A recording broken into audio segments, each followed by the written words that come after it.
This is your first reading. Welcome. It is recording now. Thank you. Let's see here. So just a general reading. Um, this is where we would start. I'm going to share the screen as well. So hopefully you can see what I'm talking about. It's also for like my audience. So they can Okay. see. Yeah. Let's see. All right. So the one you saw was this one that I sent you. Uh-huh. Mhm. So it looks very clean. When I do readings, like my own readings, it's like very This is messy. clean. Yeah, That's messy. good. Yeah.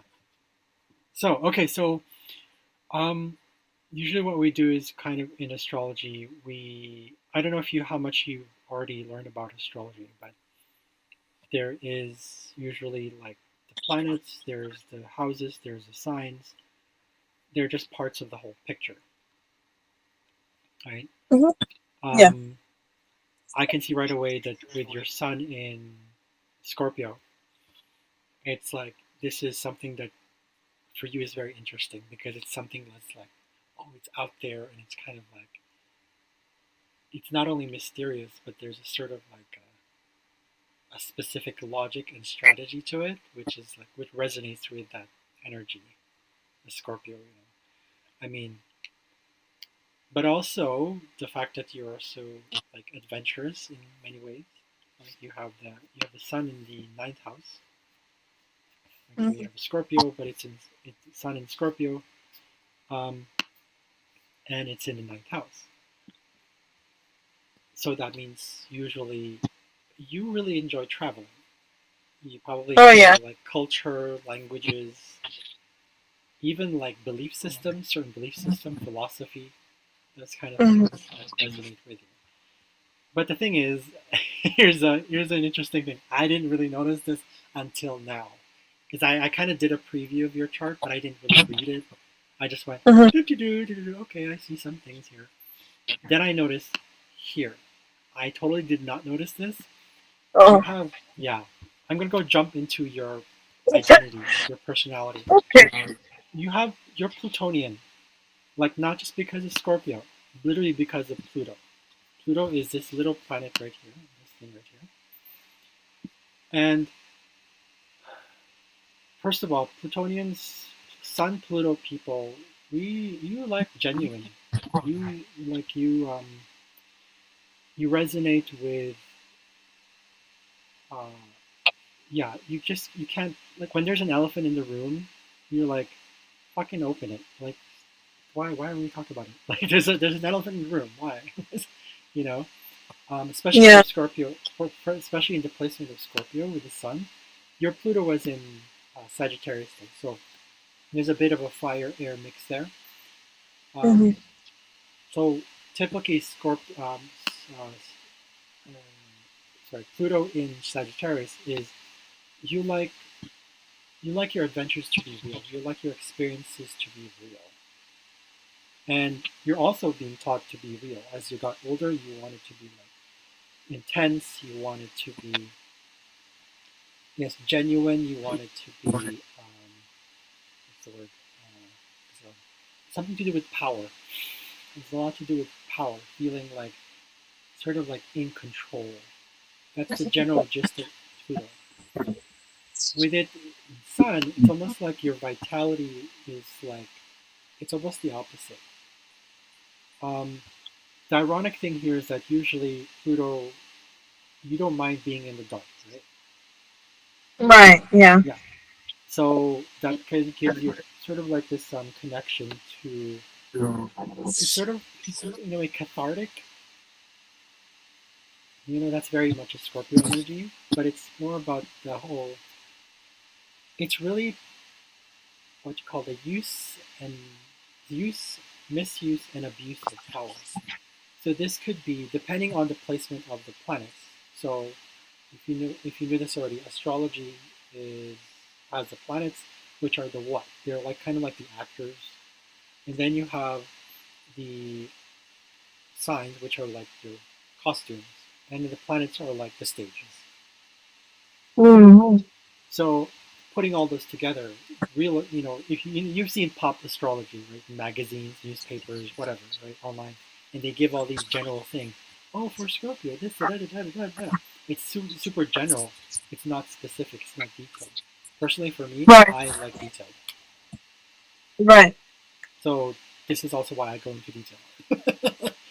um, so you identify with power. You identify with even the questioning of real power. It also means that you often get your ego often gets, what do you call this? I use the term flayed alive. It's you're shedding a lot of your ego. I don't know if you experience this, or you're probably still experiencing this quite often. You have ego death. Oh yeah, that's all the time. Yeah, and this is the thing that most people don't experience. You are the second person after my friend who has Sun Pluto conjunction. I have never met Wow. anybody else. I have Sun Pluto conjunction. Oh, okay. So wait, what was it? Pluto Sun conjunction? Yeah, conjunction means like the two bodies are like together. Oh, okay. And I know you have Mercury in Sagittarius, so usually what that means for you is, actually let's take a look. Oh, you have your learning style in Taurus. Okay, so what you would need to do is when it comes to learning is you need a hands-on experience. You need to be Yeah. closer, like anything with earth, anything with your hands doing it. Um, I have similar. I have a similar learning style, which is because mine is in Virgo, which is earth. So they're both Hmm. earth. So they like you like practical knowledge.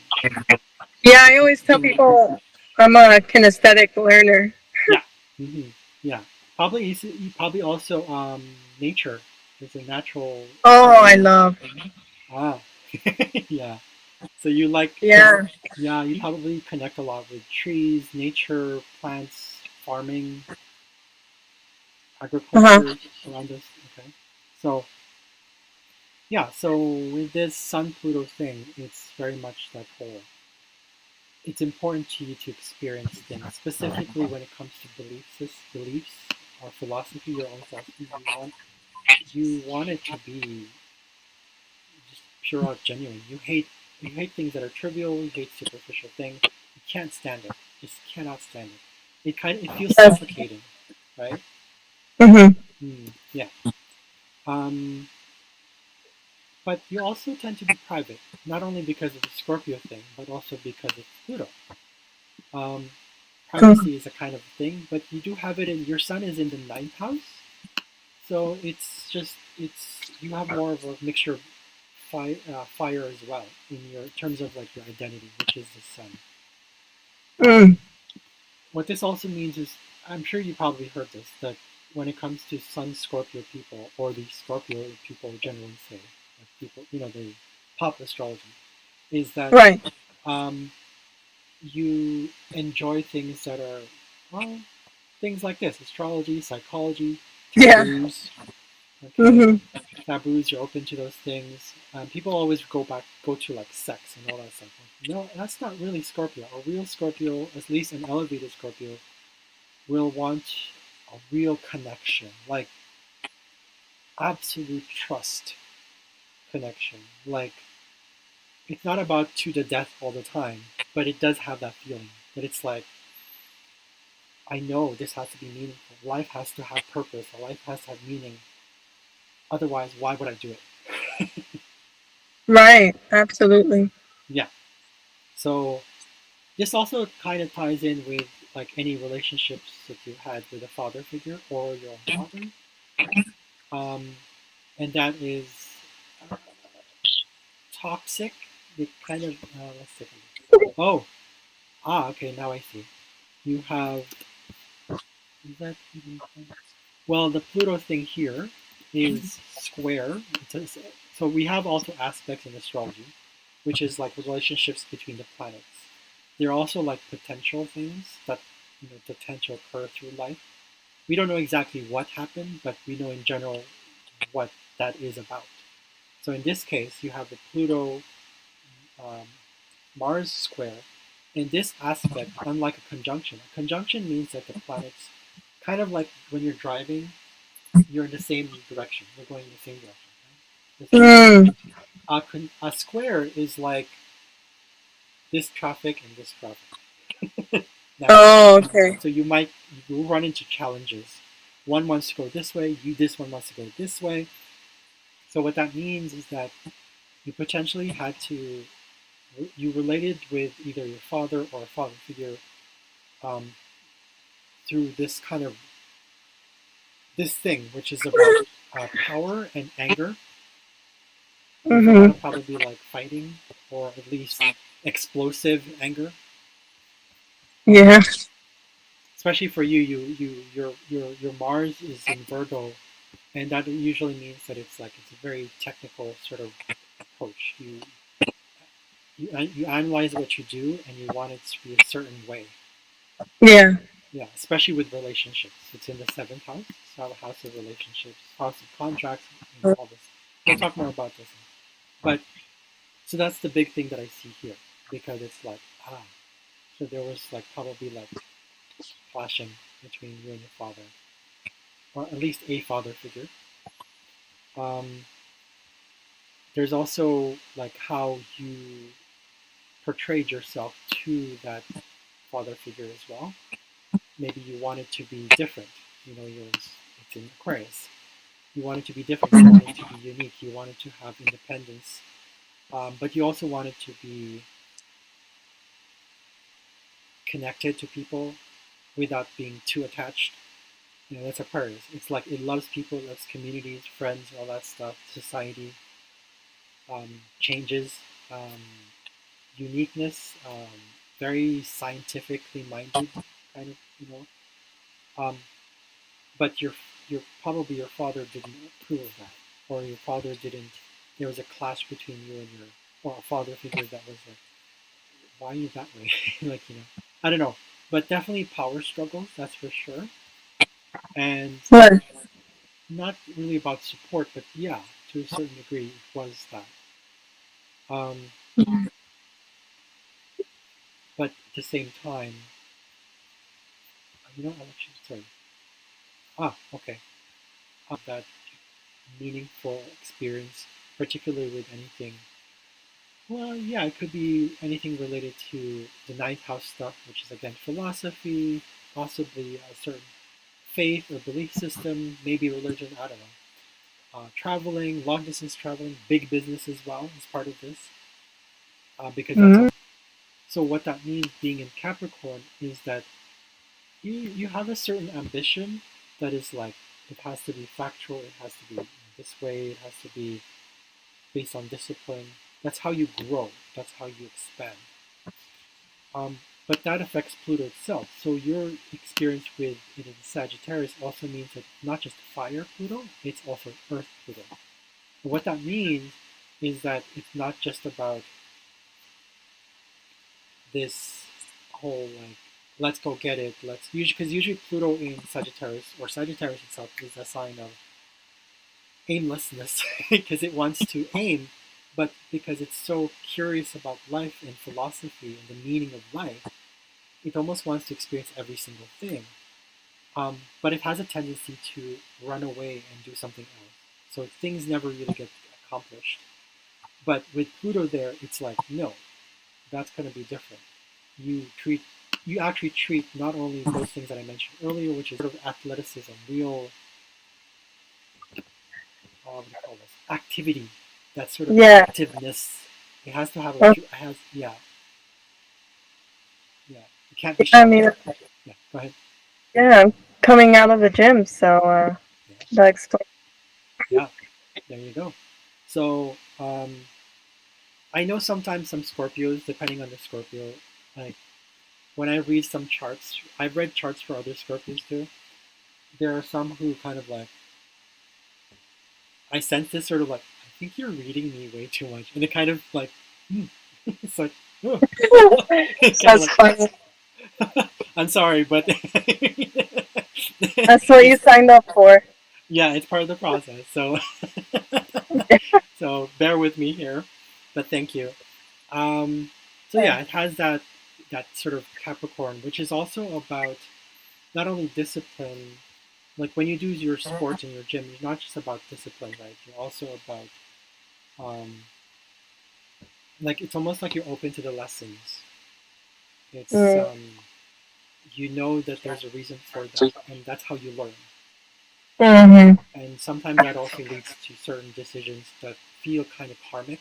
It's kind of because that's Yeah. Capricorn is like, yeah, it feels like if I do this, there's a consequence. If I do this, there's another consequence. Yeah. The trick to it is, of course, to see it more as like a result rather than a consequence. Matt Schaefer, he said, instead of it being like, what is it, something he said? Look at it as feedback. Yeah, he Mm-hmm. talks about feedback. So that's what it is. It's really what it is. So Capricorn is like that. Um, there's something else about Capricorn. It's very slow. It's a slow sign. So the energy is because it's ruled by Saturn. So that means it's going to. It's a lot. It has a lot to do with refinement. Capricorn people, Sun and Capricorn people enjoy fine wine and hiking, and they like hard work that leads to stability. Mm. So in a way, for you, that actually comes through with your Pluto. Even your Mercury here, which is Mercury. So this is about expressions and your Yeah. self-expression, communication, transmission, message, learning. Um, so it's yeah, the way you talk too is, or the way you express yourself is also similar to that. It's affected by Capricorn here. It's not just Sagittarius, it's also Capricorn. It's like this sort of, Oh. yeah. So your this kind of ties in with your learning style that I mentioned earlier. There's that earth element to it, which is like, so that's why I'm trying not to speak too fast, but at the same time that you get it, so that way it's not about anything because you're slow. It's not at all like that. It's just the way the nature is like that. It's Hmm. just the way it is, right? And you prefer things that are definitely, again, hands-on, kinesthetic, practical. Okay. Um, so yeah, so um, there's something else about how it affects Pluto here. What else am I missing? Pluto also rules. Let me open the file here. 1 second. I have like these cheat sheets. Yeah. Yeah, because it's like sometimes there's certain details that I don't remember. So I was like, okay. Let me open it up here. My questions. You have any questions? Comments? I Yeah. remember I saw like Jupiter and Capricorn wasn't really a good placement because like Oh, I know why. yeah. Yeah, Yeah. because Go ahead. Jupiter is at home with Sagittarius. But when it's in Cancer, it's what you call it's exalted. So the energy is um, it's when I say exalted, it doesn't mean that it's better. It just means it's expressed in a different way, but it's so comfortable. It feels good there. That's just because it's in its opposite sign. So it's what it call it's in its fall. It doesn't Mm. mean that the energy of Jupiter is less important or less powerful. It just means it takes it in a different direction. Instead of going this way with Jupiter, it goes this way. It spreads it out. Because Capricorn is about time as well. It's ruled by Saturn, so it's like take your time, take your time. Process, process, process. Work at it. Keep going. Consistency, consistency, consistency. And there's those little things that matter. It's very earth, right? Mhm. Yeah. So, yeah, I know some people say like it's like, oh, it's negative. It's like, no, it's this is one of the things you have. we have to watch as astrologers. You're going to get into astrology. You already know. It's just trying also be neutral, but at the same time, the goal is not to scare the fuck out of the people or clients or people. You want them to feel also realize that it's Empower. like, yeah, exactly. So, like, Yeah. yeah, yeah. Um, the fact that you have this Mercury in Sagittarius also means that you're very you're very intuitive.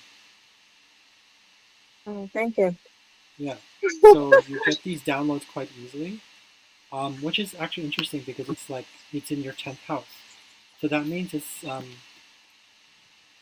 don't know, both like all these planets right here are in conjunct to your midheaven.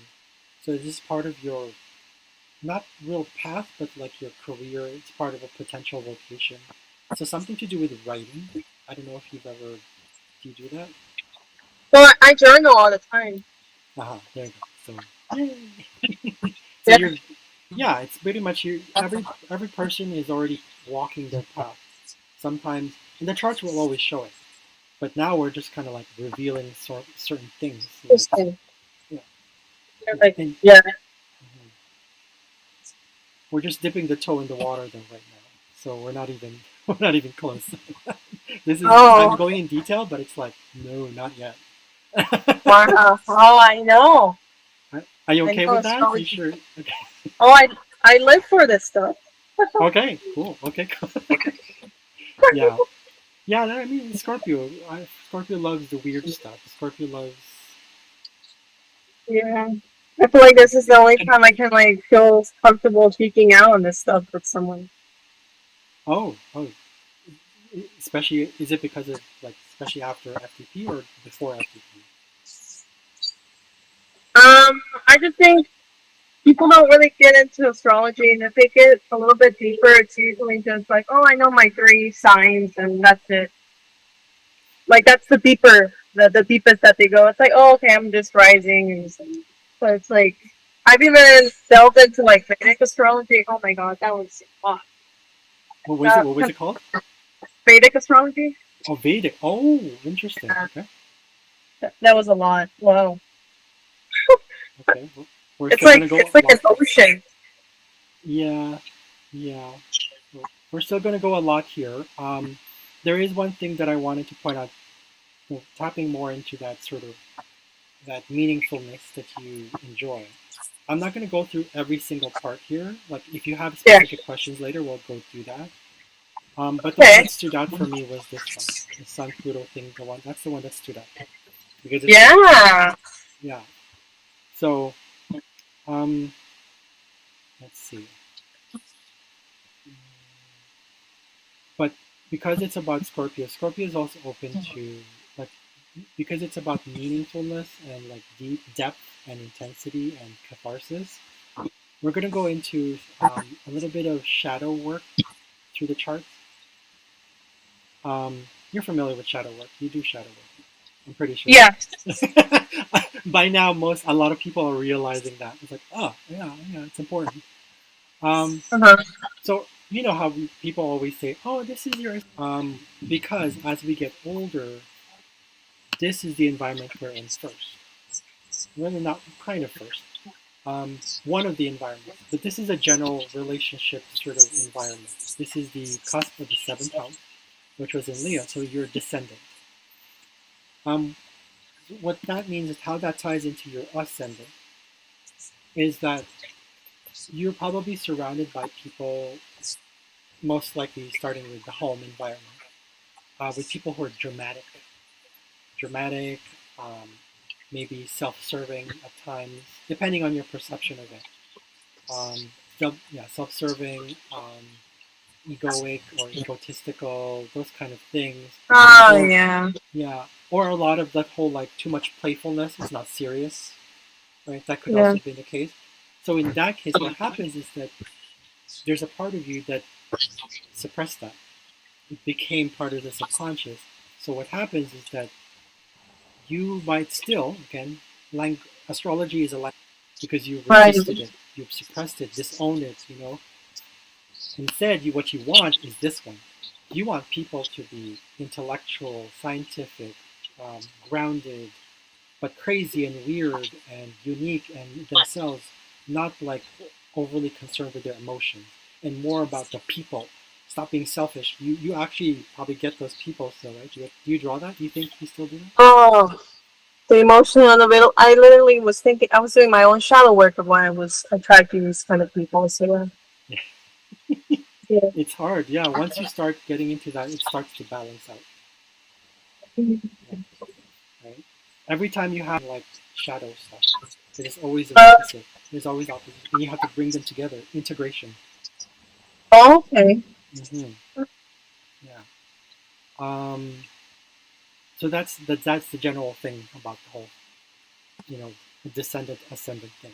Similarly, you also have your core belief, which is we see that there's no planet here yet. People will say, general astrologers will say, if a house is empty, it means it's not something you're working on.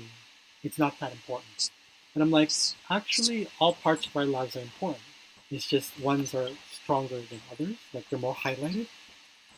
So, but how this ties into your core belief is that you're probably expected to be the maybe there was a teacher role, or at least that was you were probably sought after, or like your family probably thought that you were miss like information, like kind of like all you know, like you just knew Yes. everything. Like it's almost like you were there to teach them.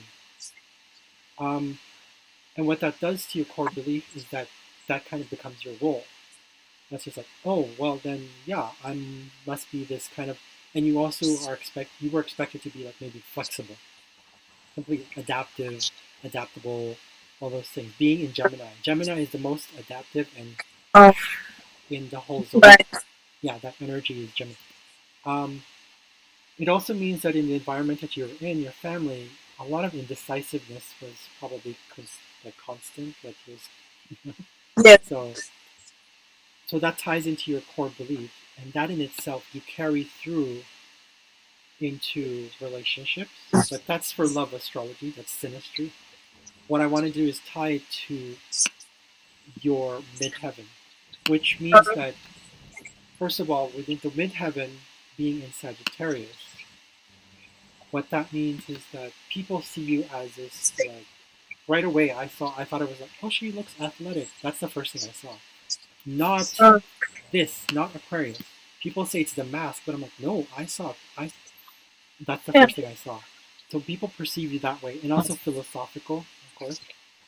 You know, Yeah. yeah. So, I like but this that person you're reading. sorry. I like this person's birth chart you're reading. Okay. Well, that's what I'm seeing. So, Yeah. charts don't lie. Yeah.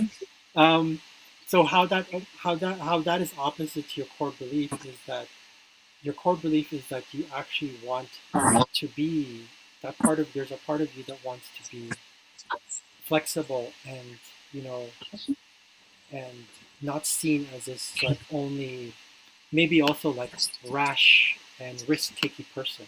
People might perceive it that way. You know, you want them to also feel like what you not want them to feel. It's more like your core beliefs kind of go against that. Your core beliefs are like, no, I'm flexible, I'm adaptable, I'm all good. But when Mhm. people see that, it's almost like there's this opposition, right? Just like she's not. So that's also kind of shadow as well, which means that you probably because that's what you project onto the world, at least that's what people see. So Mhm. if there's a part of you that rejects that, then that's what people are going to continue to see. So yeah, so those are the big points. The big what these are called like the angular points or the angles. These are important parts in astrology. Um, it's really it's the biggest points in your life, like where you make yeah, let's just call it that way. It's like the biggest areas in your life like where the changes happen. You know, there's Yeah. birth, Yeah. yeah, there's birth, there's your family, there's relationship, and there's career. four main things in life as a human being. Mm-hmm. Right? There's also gonna be your. I'm gonna go straight into destiny, sort of, and that's your north node. Oh yeah. You probably heard of north nodes already. The nodes, the Yeah. moon. Okay.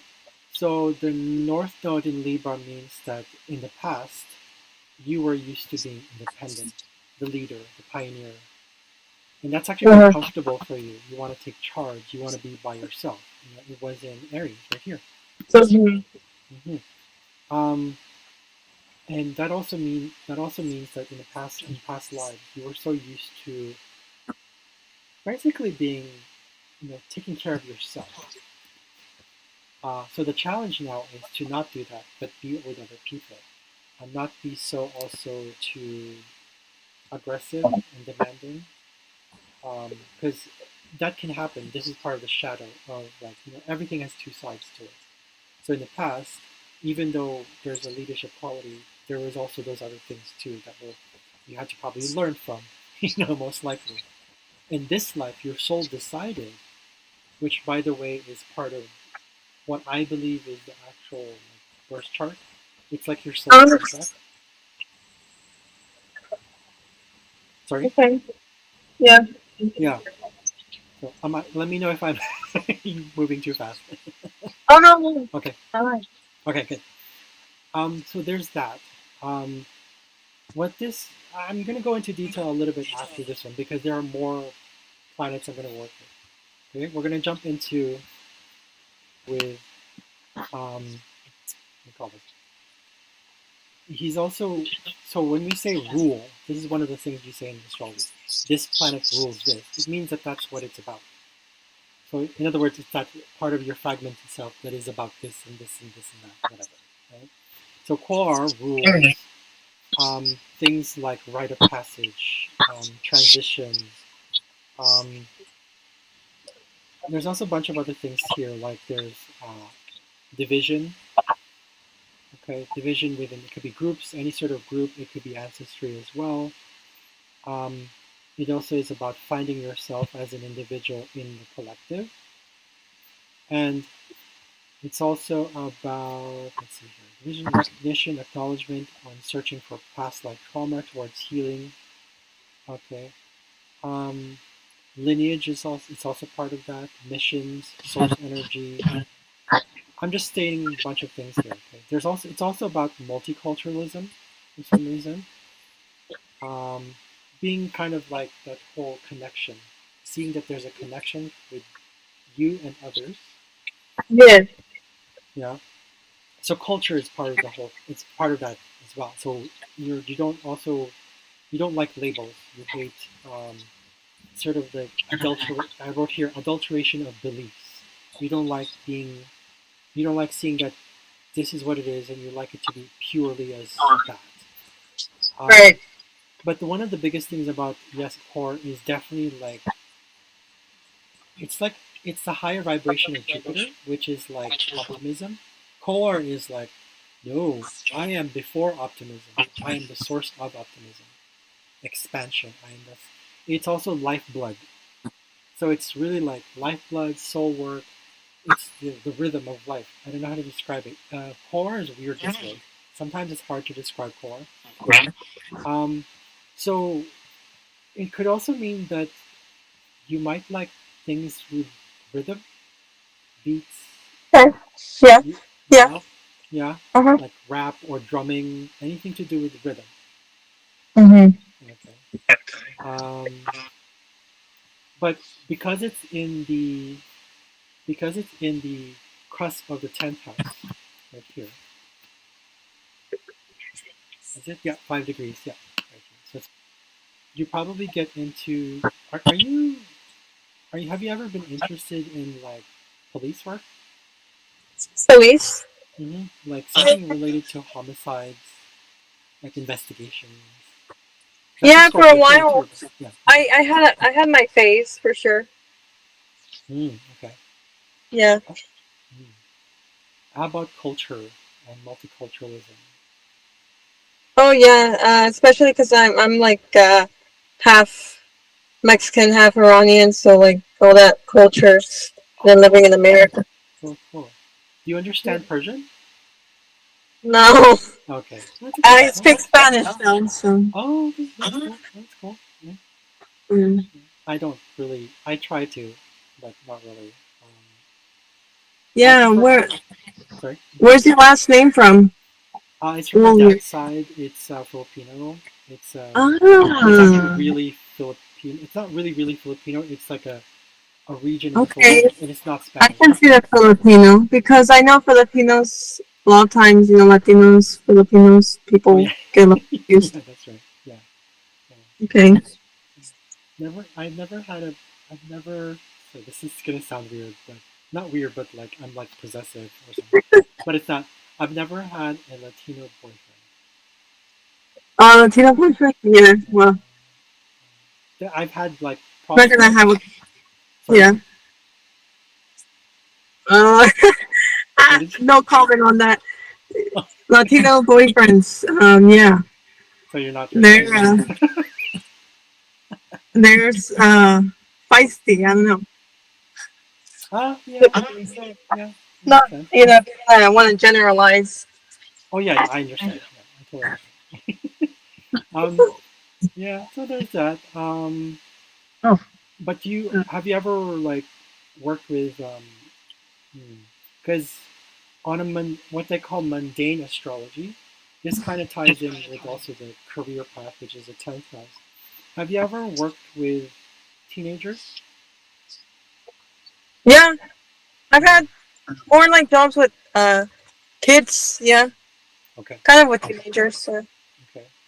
Well, specifically like career-wise too. Do you feel like you get drawn to something like that?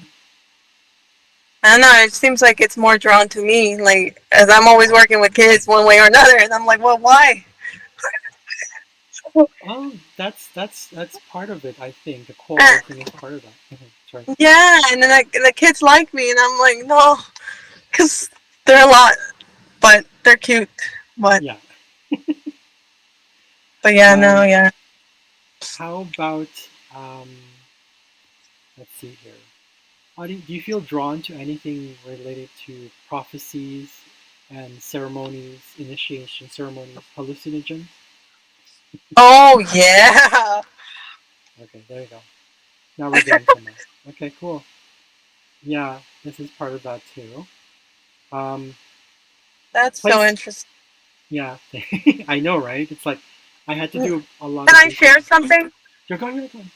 Now, 2 years ago, I don't really tell anyone, but I'm sharing it here because what you're Okay. saying is what it was. I was working at my university Mhm. and I was stressed out. I was flipping burgers and I was like, I did not, like I did not see myself doing flipping burgers at this age, working for my university when I had already graduated. And anyway, so like my supervisor, she could tell that I was like pretty stressed out and she asked me like if I believe in the Lord or she's Christian, but she's very in touch with like more like, more in touch with God, if you will. And Mhm. she told me that she sees me being a teacher and writing a book and like that I'm gonna have a lot of kids and like you literally have mentioned all of those things in this reading and this was just my second time having a conversation with her. I had to stop her after a lot of kids, so I was like, okay, yeah. Yeah. Do you ever get drawn to specific places? Like, there's a bunch of places here that are Bulgaria. There are certain places that fit this ideal because it's part of your sun. Your sun your core is conjunct the sun there with Pluto and Ixion. So there's certain places that you might be drawn to, like could be Bulgaria, Swaziland in Africa, New Mexico, Kerala in India, Mhm, um, okay. Bangladesh, Oh, Bali, mm, yeah.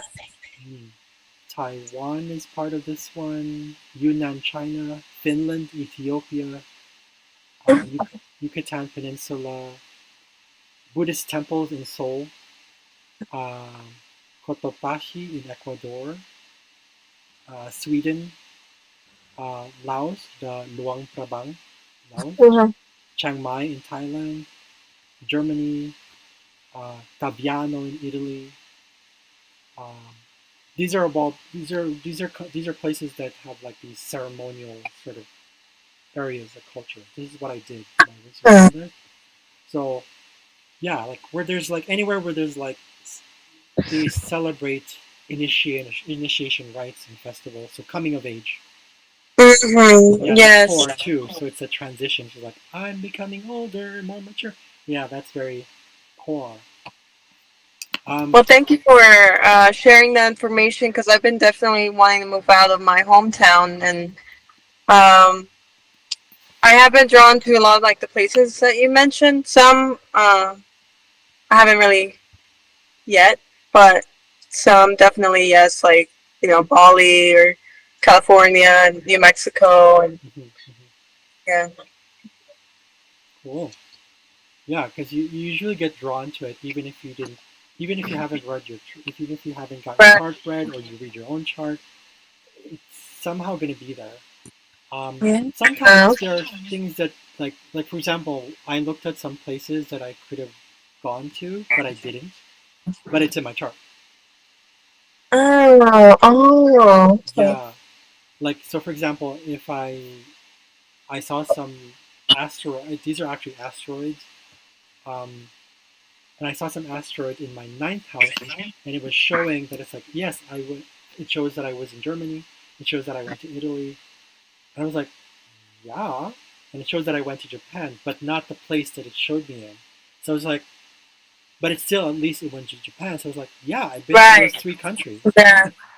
Wow. It was Okay. freaky. It was That's just like, yeah, yeah, yeah, yeah. And that's what people who just look at the sun sign, they don't get to the part where it gets freaky. yeah, yeah, So we like freaky. So, yeah. um, so okay, so there's also Ixion, which is about well weather.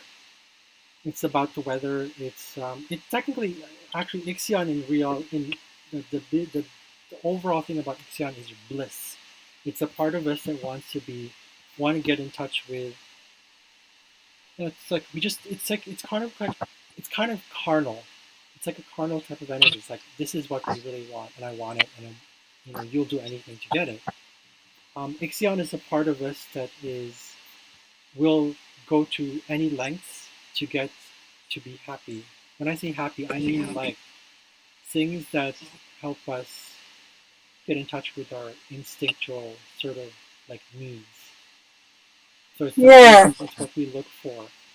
Um, so he has a lot to do. The reason that Ixion has a lot to do with weather is because the weather doesn't lie. The weather's the weather, Hmm. but it's also about uh, when we look at many parts. The reason how the way astrology works in general, I don't know if you know this, is that it's the mythology that was taken. We take the mythology and then interpret it so that it means something in the reality now. Because it's usually the mythologies in itself. All mythologies are in themselves symbolism, right? They represent Uh-huh. something that happens in real life. So Uh-huh. some of them are literal, some of them are not, but it's actually both. So with the story of Ixion, he was like he tried to violate or rape Hera. Was it Hera, the wife of Zeus? Yeah, I think. I think so. Yeah, but anyway, so that's Hera. Yeah, so Ixion tried to well seduce her and all that stuff, but so he violated Zeus's hospitality. Like there was this rule, there was this sort of a culture in ancient Greece that it's like it's about hospitality, like the host guest sort of culture. I don't know. If you violate that, it's actually a crime. So Ixion Mhm. deals a lot it rules crime, but it's not because it's like bad. It's just more like if you don't get what you want, then you do the opposite and you become like violent. So Ixion is about violations Ixion is also about lust, animalistic behavior, control and power, apathy, malice. Not to be negative here, but that's what it is. um, Yeah. crime, of course, death delay or criminal behavior, death delaying decisions, carnality, again, human versus animal balance, that dichotomy. Like, it's Ixion is I want it now. That's Ixion. Uh, But it's also about hard work and discipline, research. So if you've ever done any sort of something related to that, like maybe uh, earth sciences or geology, weather, if that has that caught your attention or like that's interesting, any sort of research, weather, those kind of things, yeah. or anything that gives you like a certain happiness because you both worked at it and something that really interests you. Mhm. Um, that's part of this process. So the rhythm of life, the function, the whole being real, that's what you identify with. You have that Ixion core Pluto identity. So you like being not only like real as fuck, but like blissful as fuck. Yeah. Yeah. Yeah. So do you find that you have you traveled quite a lot? Not as much as I wanted to, but I have definitely. Okay. Yeah. Actually, I was actually looking at like I'm gonna be going to Cancun soon and Chicago and what was the other places on my list? Thailand. Hmm. Chiang Mai is there, part of the core list Yeah, earlier. The Chiang I Mai, really want to go to Bali because Bali. it does call my attention. Hmm. There you go. Yeah. Yeah. There you Yeah. go. Whee! You never know what you're Yeah. gonna find there. Um, so there's that part of the identity of the sun. But because the sun was in Scorpio, we don't look we're not going to look at any technicalities of things. You like little things. You like learning. You enjoy those kind of things. At the very least, when it comes to this placement of Mars, which does affect your identity on its own, um, because it's in what you call an intercepted sign and an intercepted house. This is something that I've only been recently working on past few months. When you see an intercepted house, which is once two signs, you have here part here is Libra, part here is Leo. So what that means is that it locks in that house, and the Okay. relationship might have been kind of like it felt like you didn't have a flow of that relationability as you were getting older. Did it feel like that? It's almost like it didn't really happen. Maybe Wait. Can you repeat that? like Hello. it felt like there was a block in your life, in that part of your life. Marriages, um, Yeah, for yeah, sure. yeah. So there might be a block there as well, even today, possibly, because it happens. It just means it's not something that it will probably release itself later in life, even more, unless it already has. I'm not really sure. Um, I don't know if I could tell in the charts when that happened. Ah, yes, I could. If I look in your progression chart. Oh wow. Ooh, Yeah. you're Um, good. oh, thank you. So typically, though, when it comes to anything related to romance, since we're already here, because Mars also is square to your Pluto in here, and not Hmm. just Pluto, but the other. It also squares your Mercury, and this is assertiveness. It rules accidents, weaponry, action. Um, what else is it? Willpower, sexual drive, virility. Okay. With it, you get these like physical kicks. Like it's almost like you sense that there's like this download. It's almost like your instinct is on hyperdrive, and you sense this person is like something wrong with that. backing away. Oh, It's like like getting the ick from a person. yeah, mhm. Yeah. Oh, absolutely. Yeah, Salute. yeah, and you get those little things. It's because it's in Virgo. It's almost like you sense it. You probably Mm. sense it. You probably sense it not only with your the genital area, which is ruled by Mars. It's Uh huh. also possibly through your bladder area, like this the stomach area. You probably sense it right away. You get to sort of like I don't know. Does that you feel like that? Because you have make make. Yeah. And I think that's a huge like Virgo thing is like getting the ick with people. Like they just make those expressions. It's so funny. They can't hide it. So Mm-hmm. yeah, Mm-hmm. What about do you when you get those sort of instinctual drive? Do you get does your sense of smell get affected? yeah. Hmm. Do you get like sort of like when you see someone or at least when you relate with someone, it's almost like they have a certain olfactory taste. Do you ever get that? I'm just kind of curious. I mean, I hadn't thought about it, but now I feel like I want to be more mindful of it. Maybe I okay, think I don't know if it's like every single time, okay, but I think there has been some situations. okay, Yeah. or at least like the five senses. So they get Mm-hmm. triggered. Yeah. Okay, there you Yeah. go. Okay. There you go. Yeah. Okay, cool. So I'm on the right Mm-hmm. track. Make make. Okay, good. Yeah. Okay. Yeah. Yeah. No, you Awesome. got me at a lot of things. Like, Awesome. Okay, cool. Then yeah, we'll go into more into like your north node and see what other planets are there. But I wanted to finish this area right here. We didn't even talk oh, about your moon, eh? We didn't even talk about that. oh, yeah. But um, do you hmm, have you you probably had have you ever fought with like bosses? Your any boss? Yeah. I got fired. Yeah, that's right here. It's your Sagittarius. You have the That's so Mercury. funny. Yeah, and but you have it square with Mars. It's square, but Oh, it's okay. So this was in the stars. yes, it's in the sign. That's so funny. It's not me. It's not. It sounds like it's faded, but at the same time, like yeah, but it's part of your journey. I think the universe places things on you, and you're supposed to learn from that. Every time you have a Okay. square, Okay. yeah, yeah. Every time you have a square in astrology, it's challenging you, but those challenges are helping you to wake up and to stay awake as well. I All personally right. like squares.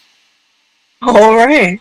Yeah, because it means that it's like you're constantly like you're not just mindful, you're not just aware, you're literally present because you're just like okay, and you learn to be okay with it, and you're like okay, for example, for you, your thoughts are you have all this wisdom and intellect and intelligence that you get these downloads in, but then when you or at least what kind of career you want to get into, you know, which is like a lot of it definitely has a lot to do with like what we said earlier. It could also be that it could be a teaching job, it could be a teaching career, or not necessarily that, but some kind of like where you feel like you're fighting for something of purpose. Yeah, Is I that feel like I've been told like through like tarot card readings that's like mhm.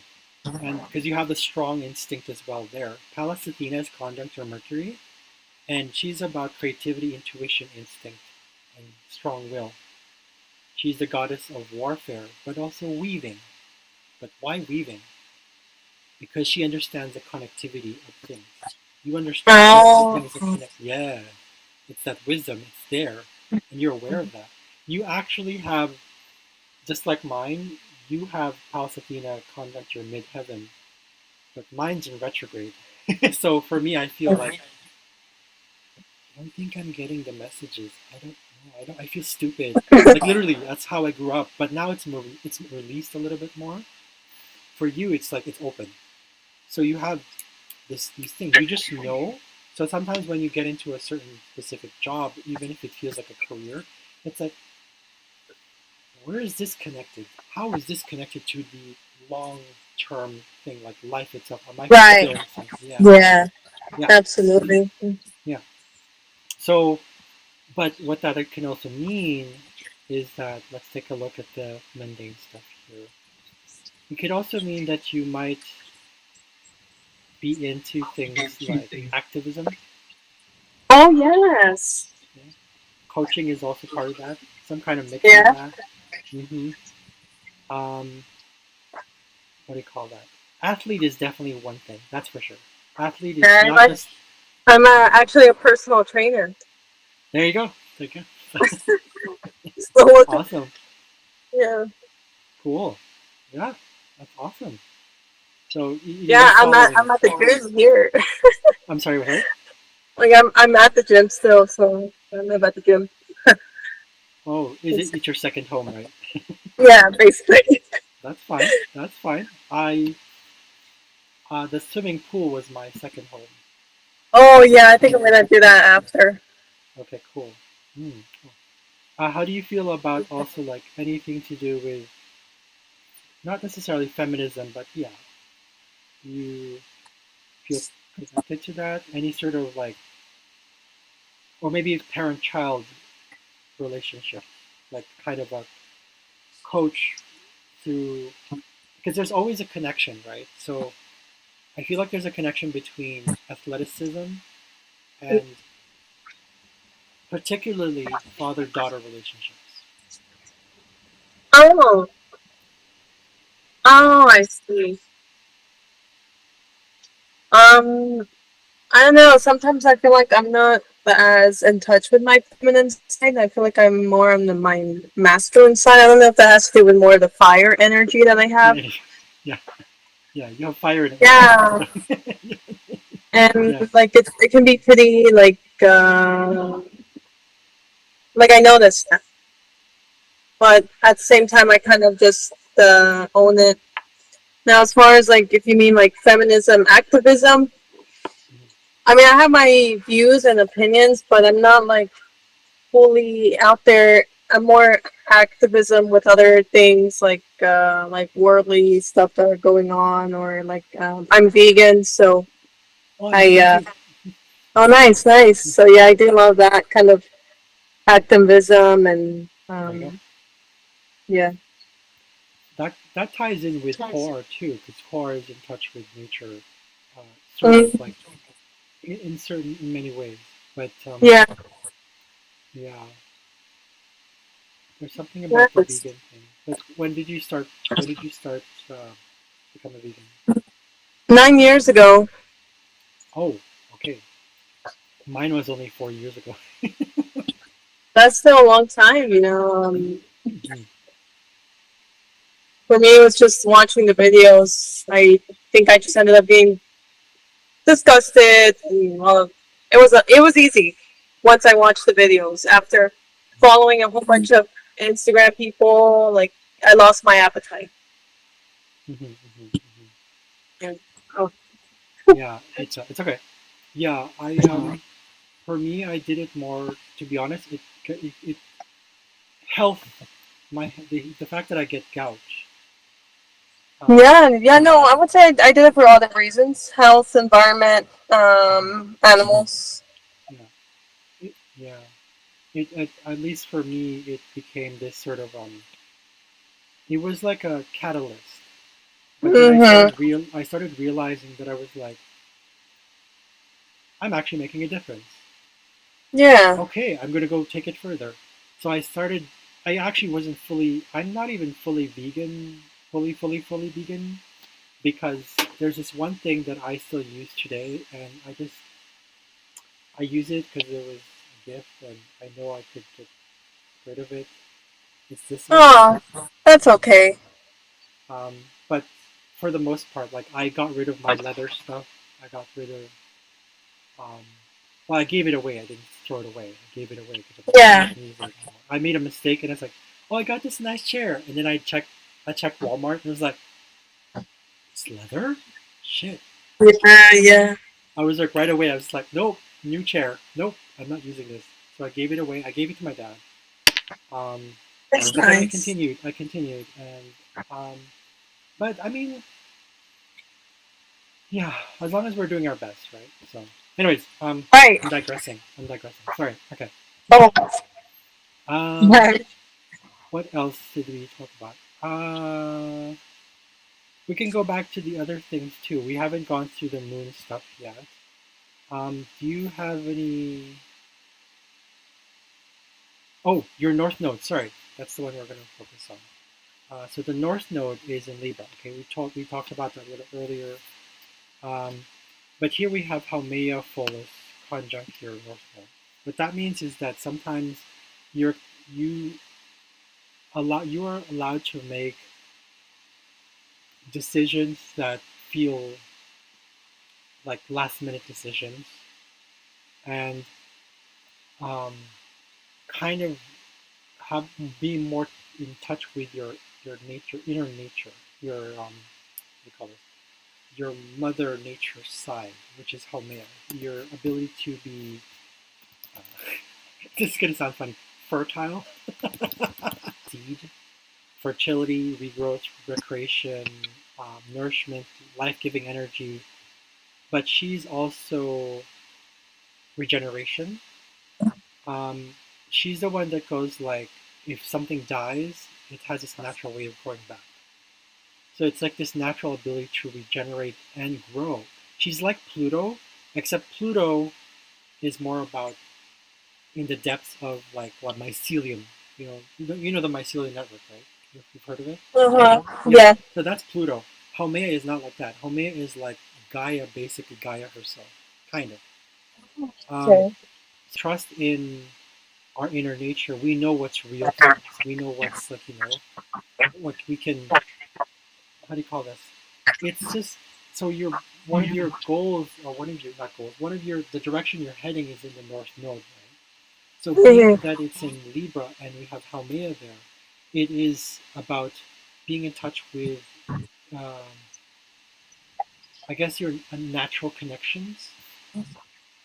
I feel like Mhm. I'm doubting that one. Natural connections with people, natural relationships that feel organic, Yeah, right? absolutely. Yeah, I think that's why you became vegan. That's what's strong for you, Yeah, yeah, and I it was was right away. definitely. Yeah, and it was Yeah. right away, right? So it's like fullness is Hmm. here. It means like you decide on it right away, regardless of the Yeah, consequences. You just went for it. So right there, you just absolutely. followed it. Have protein in it now. Of course, it all depends on like, what. Yeah. Yeah. Plus, it's cheaper too, for the most part. Like I have like this huge, like backup stuff of like tofu. Um, Mm-hmm. I've made my own seitan. Do you know how have you made Oh, seitan before? Oh, that's on the list because it's so expensive at the grocery stores, and I think it's so cheap to make. It's just wheat, gluten, and water, yeah, that's right? right. It Spices. just That's takes a it. bit of time. Yeah, but yeah, Yeah. I'm planning. I actually the first seitan I made, I saved the water, the Oh, okay. but then I was like, Cool. what am I gonna do with that? Okay, I can make pancakes, but I was like, maybe it's not that important. I just wanted to get rid of the starch, right? So Yeah. the next one I'm gonna make, I'm gonna dump the gluten. I think it's safe to dump it in a tree, right? Because it's still organic. Uh huh. I don't know. I just don't want to save that much of that water. It's a lot. Really. I I also want to mean, I dump it in. know like. Okay. Yeah, I know like aquafaba is one of those things people use a lot. Oh, that's The what it's called. Okay. Yeah, the chickpeas, the water from the chickpeas. That's Ah. called aquafaba. Like people have used it for like whipped cream or like in one of my classes, like we made like a protein shake with it because it like kind of makes the protein powder not that chalky with that liquid from the can of chickpeas. Or you can make like meringue cookies. Yeah, you can do so Oh, much with okay. the water from chickpeas. I'm gonna have to buy those what do you call those blenders? I have to buy one of those Yeah, because I don't want to do it by hand. It looks like yeah, yeah, for sure. um okay. So Folus is also about we're talking about the four destiny, not destiny, but like where you're headed. Because the south node is what you're used to doing, right? Um, Actually, let's take a look at what the south node has. 6 degrees. I took it off from here, but 6 degrees. So 6 degrees here. It's right here. This is your south node right here. So it's conjunct Juno. Ah, okay. So you feel very comfortable with committing to what you're you're very interested in. Wherever you're drawn to, very committed to it, and it comes naturally to you. Commitment is a thing for you. Just like it's just natural. You know how to not just commit, but let me for Hera. Um, but I'm not seeing it here. Oh, here we go. So she represents so love, marriage, wisdom, counseling. Um, she's also about source vitality, so universe Oh, vitality, womanhood, femininity, veil and protection, motherhood, fecundity and youthfulness, service and sacrifice, wealth, queenliness, sovereignty, and regality. So pretty much that whole like matrony. I don't want to say matrony, but it's almost like you understand loyalty and commitment when you've made a decision. It's like it's there. It comes naturally to you. yeah, Um, absolutely. it could also been, and that's what you were used to in your past life. But because you're so used to that skill, it's part of like, oh, it's my home base. Okay, I got it. Um, but it also means that in the past you could have been some sort of advisor, counselor, uh, um, In my whether past it's life? yeah, Oh. probably like that. It could also be that I don't want to say this, but I feel like it's tied to Puritanism. Ooh. Maybe I don't know. What do you mean by that? I'm sorry. What do you mean by that? Puritanism? Is that Like the like Puritans from Europe, the one yeah, the yeah the whole the religion? I think it's like yeah a. not necessarily them, but kind of like Puritanism, like when you are committed to something, it's almost like doctrine almost or Oh, dogma. Not necessarily. It's not religious. It's just more like this is what you stick to your gun. that makes Um, sense. I mean, okay, yeah.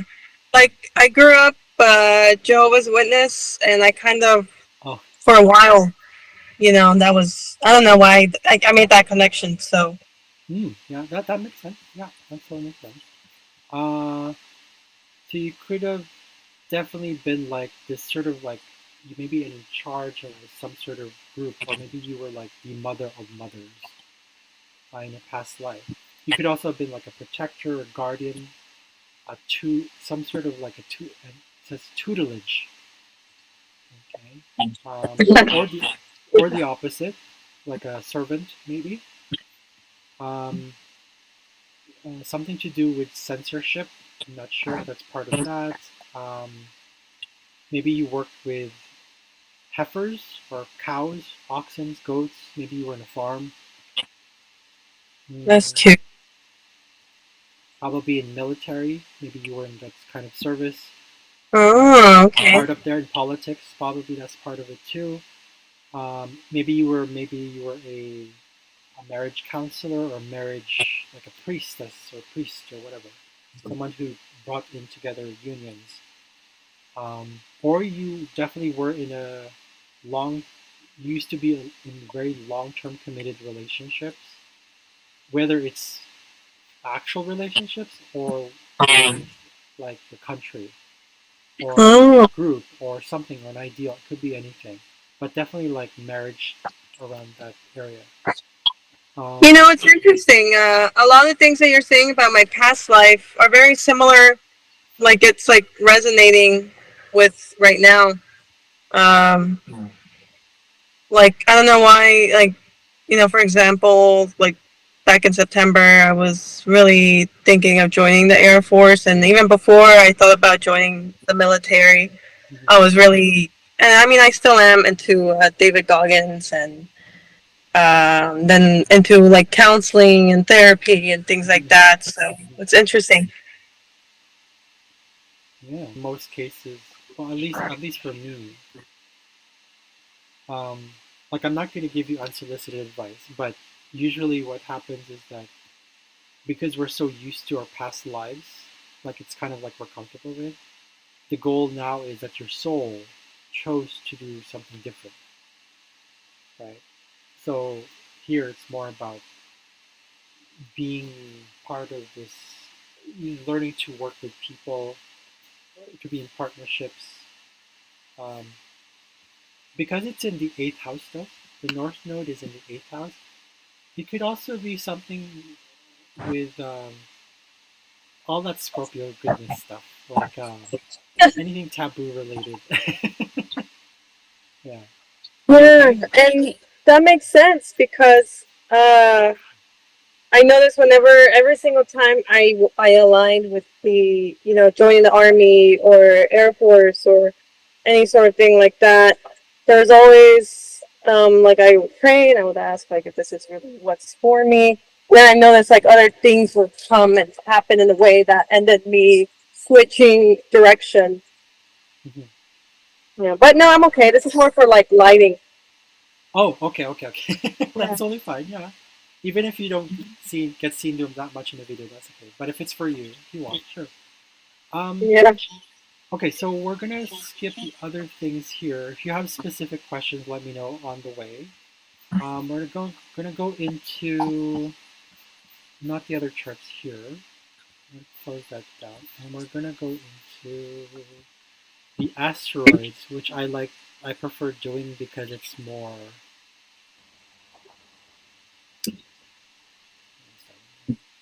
Okay, here we go.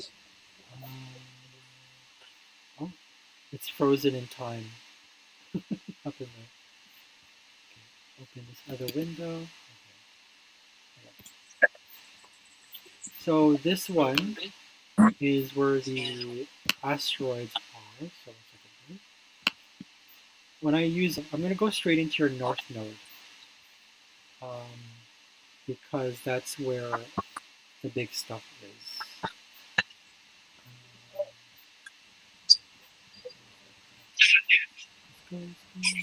Okay, here we go. Okay, so your north node, we saw that earlier. Pholus and Haumea was conjunct your north node.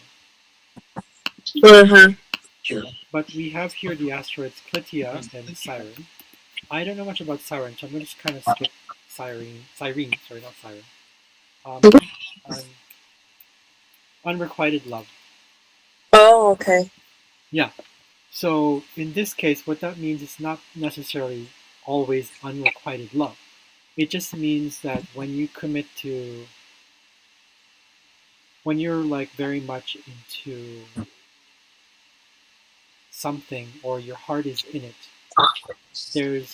there might be this tendency for you to get rejected or you feel abandoned or that you know get left out or people don't accept it or so it's not necessarily like romantic love. It could be something where you pour your heart into, you give it all, and then it's like uh. So the trick here is to regenerate from that. The Haumea placement there was right here, right? That you are are learning to take Hmm. in specific like relationships, whether it's romantic or you know um, sibling like or it's any group or whatever, any Can general relationship. Um, I comment? yeah, yeah, go ahead. Yeah, of course. Yeah, so kind of like one of the big recent awakenings that I've had. And Aaron Dowdy, he talks a lot about the book Reality Transurfing, and one of the things is excess importance. And so I've noticed I put so much excess importance and put things on a pedestal, and that just creates that distance. Yeah, And then it's just like, what am I doing? That's a process. yeah, and yeah, Yeah. that's understandable because I mean, what I'm seeing here is that technically you weren't used to it in a past life. You knew what you wanted, you went for it. But um, we have here this answer called Phaethon. I've got it. Phaethon is about risk taking, but you have it in retrograde. So in the past, it's almost like you knew exactly what you wanted, so it wasn't a risk at all. Now Oh, it's the opposite. It's almost like I know I'm supposed to risk it, but I don't like that because now I have to be with other people. It's almost like this foreign thing. It's almost like, um, what about my autonomy, right? So it's almost like this new thing. Especially when you were younger, you were like, autonomy, no, like it's not that yeah. feeling. I'm exaggerating, but it's like it just feels kind of like, I need to be in control. You wanted, that's very Scorpio. You wanted to really discover things for yourself because you knew instinctively that it's like if I just go at it myself, I'm that's how I learn.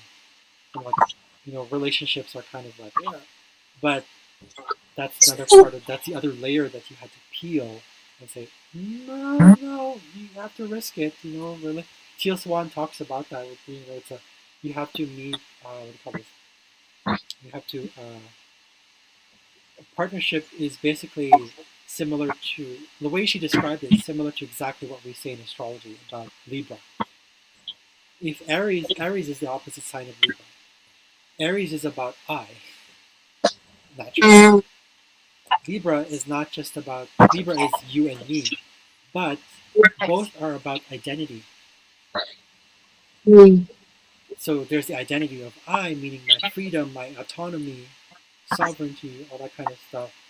But Libra is more like our sovereignty, our autonomy, but together as one.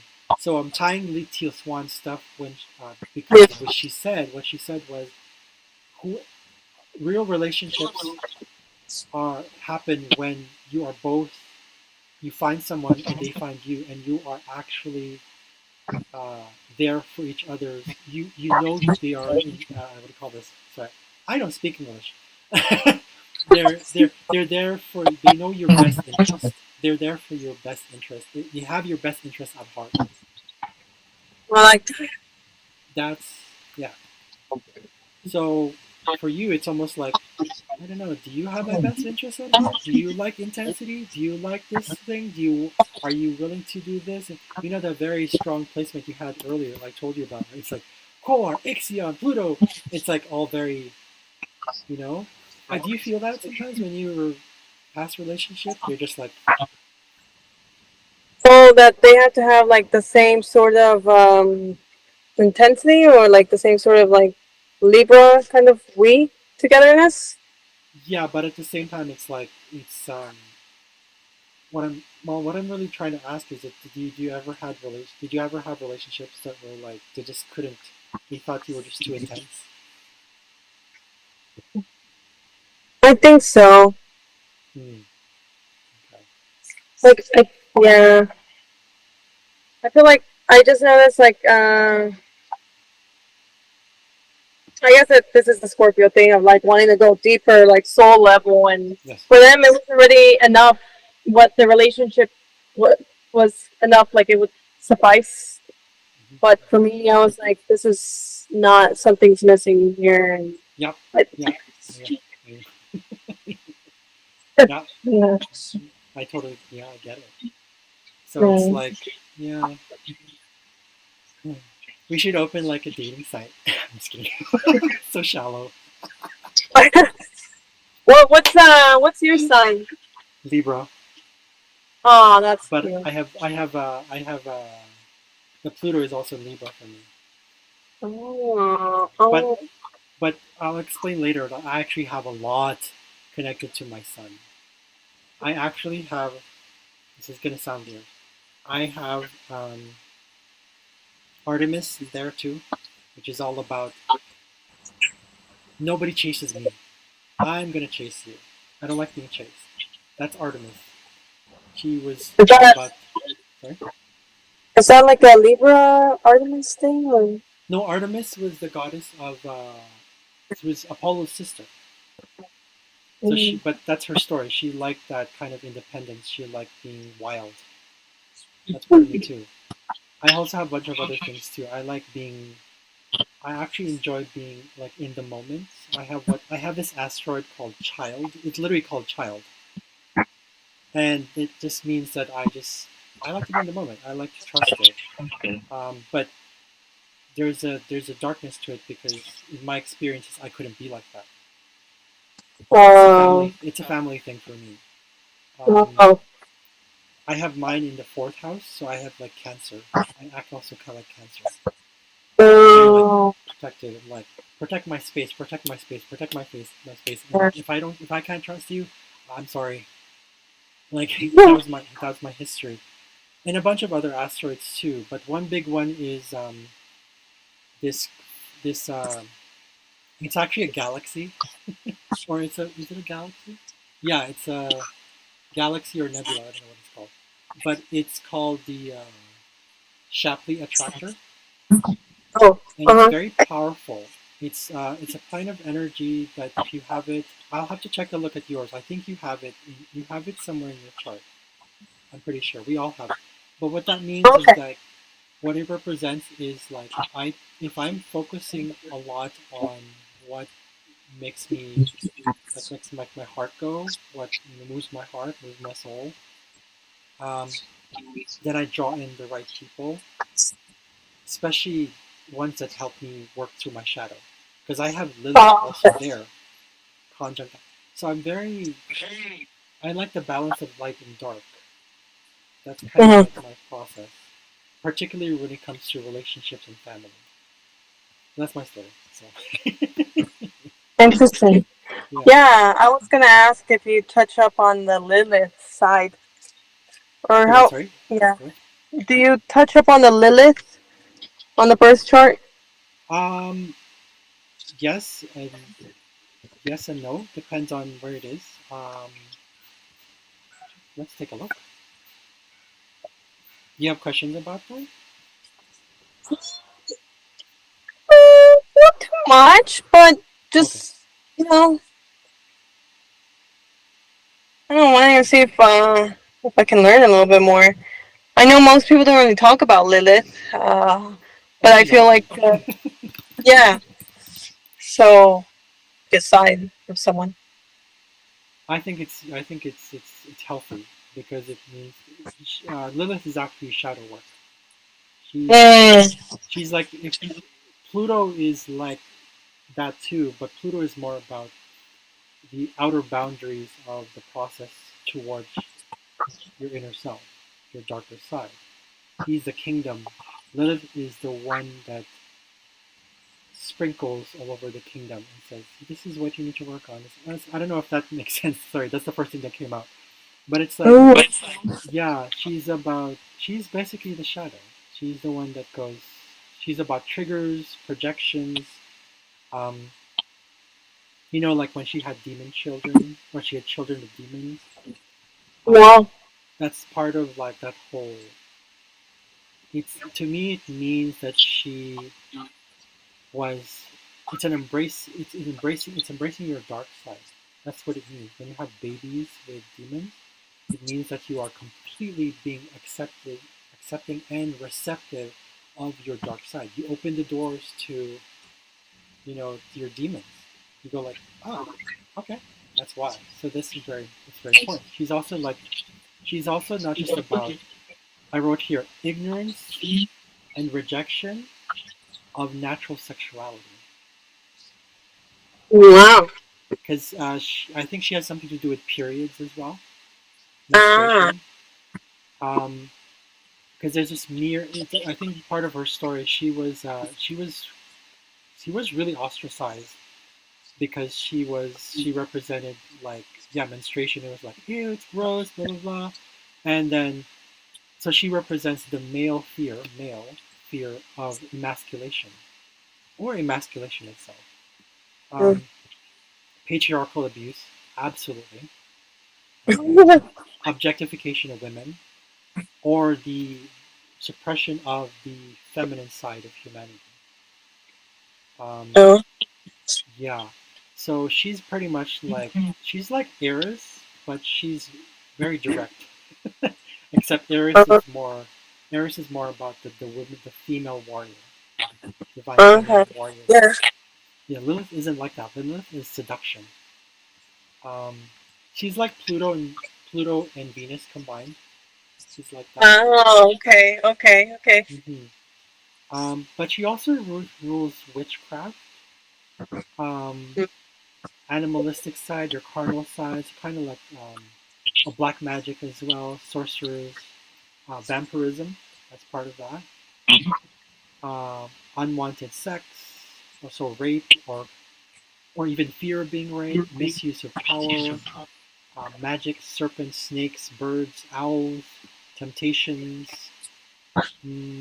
death and rebirth. So again, like Pluto, dark night of the soul. Yeah, Oh, okay. yeah. Duality, non-duality, and duality. The notion of good and evil. That's her. Imbalance, labels, feminine power, a bunch of other things too. So basically, you get the point. She's very much like that. She's also about vengeance, by the way.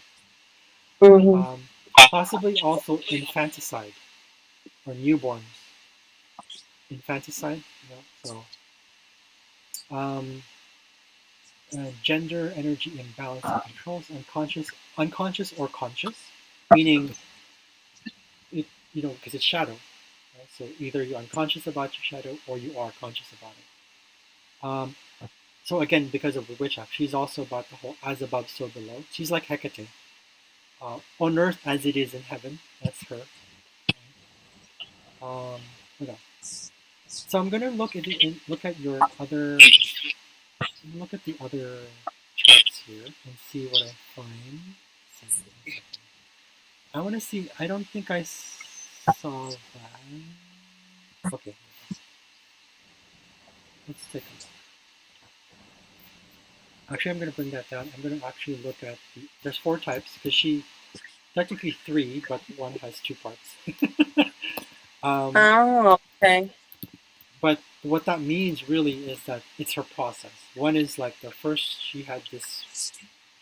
There's an earlier Lilith. She's the I forgot what she's called. She's the asteroid Lilith itself, and she's the one who said, "Fuck you, Adam. Um, I'm not gonna be unequal to you. We are equal, but you don't want it." Yeah. mm-hmm. Ah, Lilith is in your seventh house. Actually, I'm gonna open it. I'm gonna share it with you. I'll show you what I mean. 1 second. I want to show the aspect lines, and I'm gonna show. Oh, okay. So, Okay, that's good then. Okay, cool. Here we go. So you have Lilith in the asteroid Lilith. This is asteroid Lilith in your seventh house. So yeah, shadow work stuff with relationship, right? But you naturally have this. There's this aspect line to Neptune. So that means for you, because Neptune is uh, in the 12th house, it actually fits right into the 12th house because Neptune rules Pisces. So mm, what this means, this aspect line is it's called a trine, and it's harmonious. It's a harmonious aspect.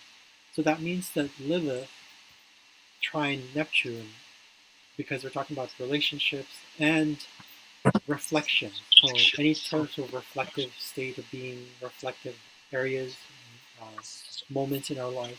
So that means like something like meditation. Okay. Any areas of when you need to isolate yourself or get away from people, or any sort of just reflection, the need to reflect. yeah, Uh, yeah. for sure.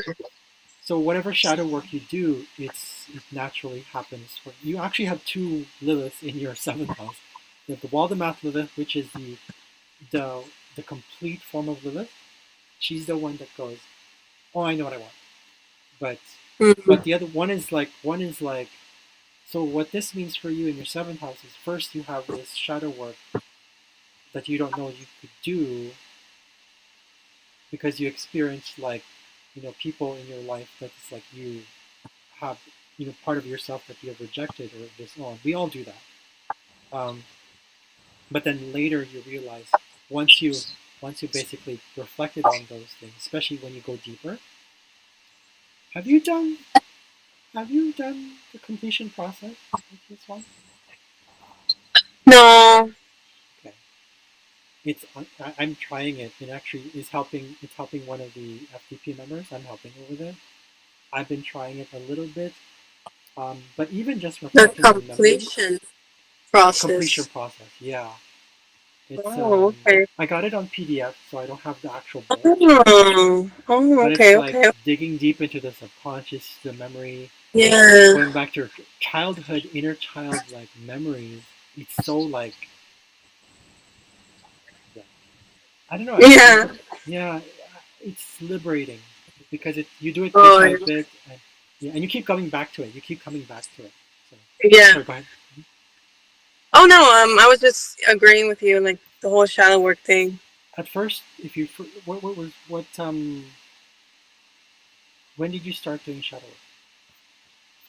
I guess before I even knew that was a word, Oh, okay, okay, I didn't even know. I was just doing it because I was just always like curious to know about myself or like growing. Um, yeah, yeah, and that's the beautiful thing about Pluto, and as for you, it's also Lilith because Pluto not just it's not part of the ego death process is it's telling you it's really telling you to surrender. mhm.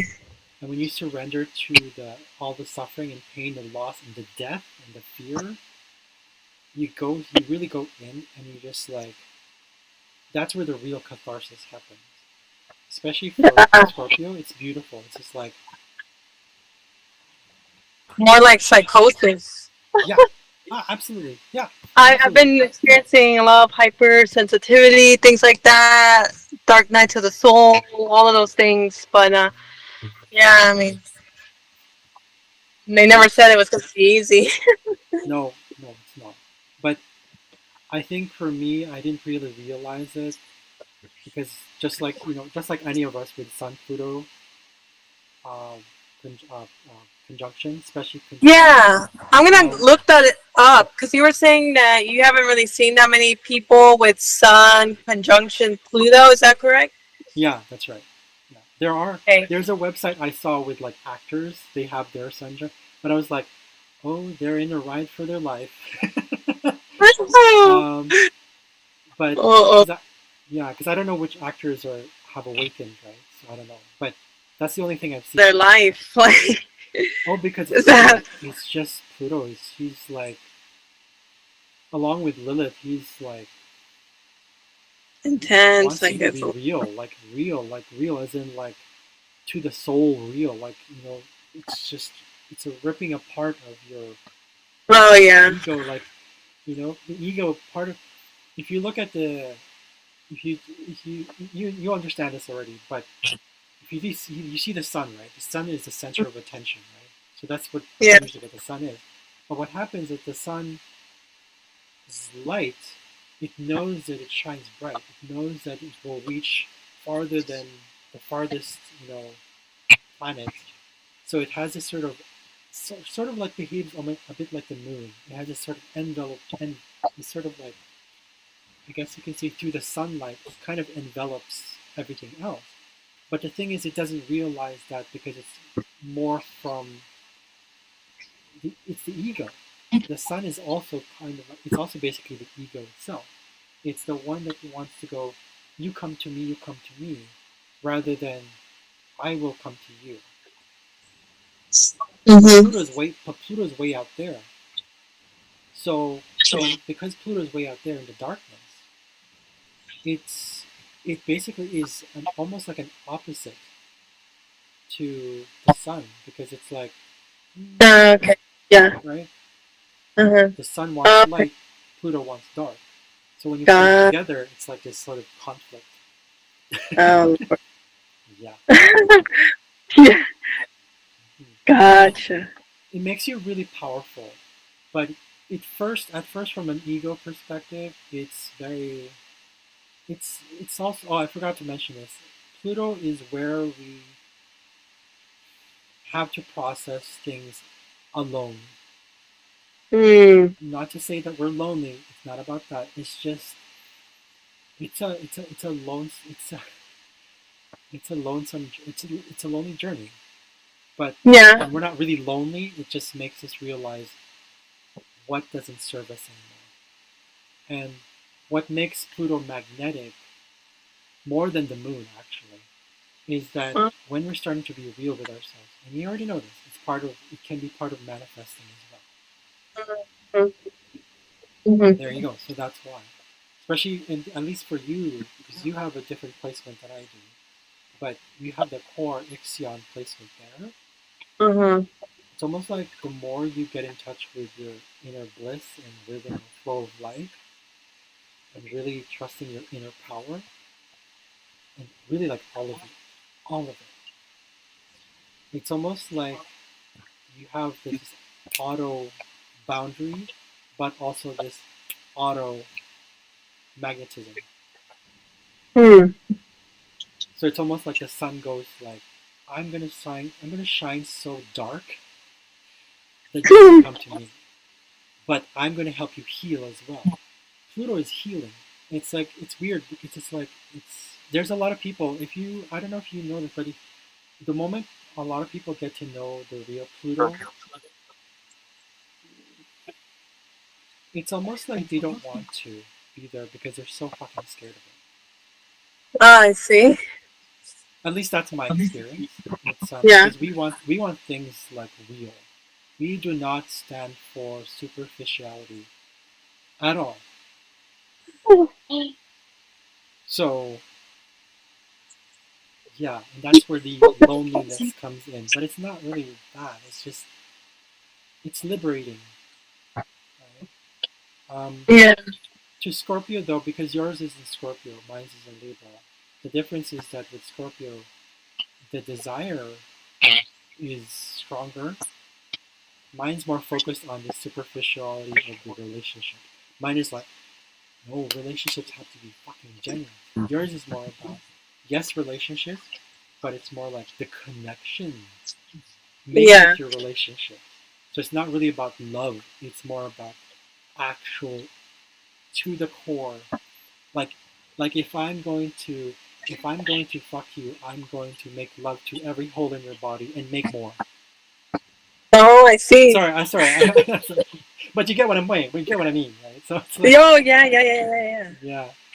So yeah, and because it's water, it's almost like you do it almost subconsciously, but you also kind of feel that you're doing it. You're like, I know I'm doing this.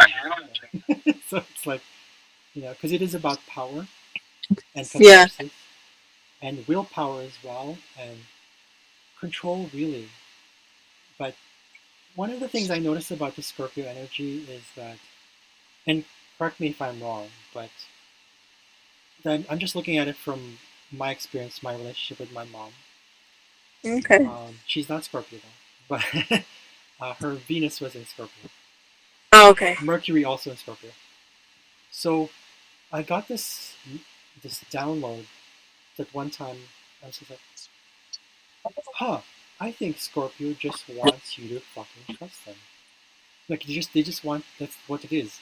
That's the catharsis. They want you to trust that they know what they're doing. To if they have to protect you, they will. Because it's if they have to, because you also have the Mars. Mars rules Scorpio as well. So it's all about like, mm, there's that sort of aggressiveness, a bit of Oh, aggression. yeah. Uh-huh. So it's a different type of protection. I see. Like, okay, I don't trust you. Okay, then go away. No, Pluto with Scorpio, it's more like, okay, I don't trust you or you don't trust me, but I'm gonna make it work so that this actually happens. But it's not focused on relationships per se. It's really about the connection. That's the one that's important. Yeah. Yeah. So yeah, that makes it kind of. It's actually confusing for me sometimes because it's like Libra wants to just be. We don't like conflict. Yeah. But for Scorpio, you don't mind it. it's okay. It actually gives you power. Gives you, that energy, the boost of energy, but it still Uh-huh. hurts. Right. It can still hurt. Yeah. There's a power shift, but it's like you know how to manage it, and you learn from that. Mm-hmm. Um, so that's the what's that one? So Lilith is in your opposite of your ascendant. Oh, what is Lilith in the sixth house? So that's under medical astrology. So what Hmm. that means, it is really pertaining to your body. Let's see what we have here. Thalamus, amygdala, the reptilian brain, so the subconscious. Um, I noticed I downloaded, not down, I actually did some, I always do research on these things, but there's a bunch of things here. I don't know if you know anything about this. Have you heard of like HPG? HPG. Do you know anything about the brain? I guess Oh, I mean, uh, like anything. I mean, yeah, like the parts of the brain. yeah. I mean, yeah, yeah. Okay. Well, this one says, based on what I researched, because it's about medical astrologically speaking, it's Oh, the okay. it's the medical astrology is basically medical astrology. It's medicine, but it's working with the actual parts of your body that associated with the planets. Mm-hmm. With Lilith, I discovered that it's something to do with HPG stands for hypothalamic pituitary gonadal axis. I think it's the one that is the connected left and right brain. I think. Hypothalamus. Yeah. Yeah, the hypothalamus area, amygdala, but reptilian brain for sure. That's the one that Yeah. needs mentioning. Uh-huh. So, um, I don't know. Do you feel any pain back there, down here, in the back of your head, like here? Sometimes A little when bit you're sometimes. Yeah. okay. Let's take a look at what's in your sixth house. I'm gonna look at the other chart and see what's in the sixth house.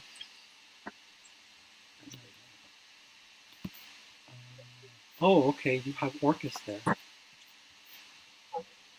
Orcus is like Pluto, another one like Pluto, except Orcus is more about integrity. Orcus is the one that deals with the the things you promise yourself, or the things you tell yourself that are like, okay, yeah, I know I want this one, or like, oh yeah, that's me, or like, could be anything. It's sort of like the, the belief in yourself, a belief system, or sort of a creed, um, an integrity, right? So here it pertains to health. So I would say, or medical astrology.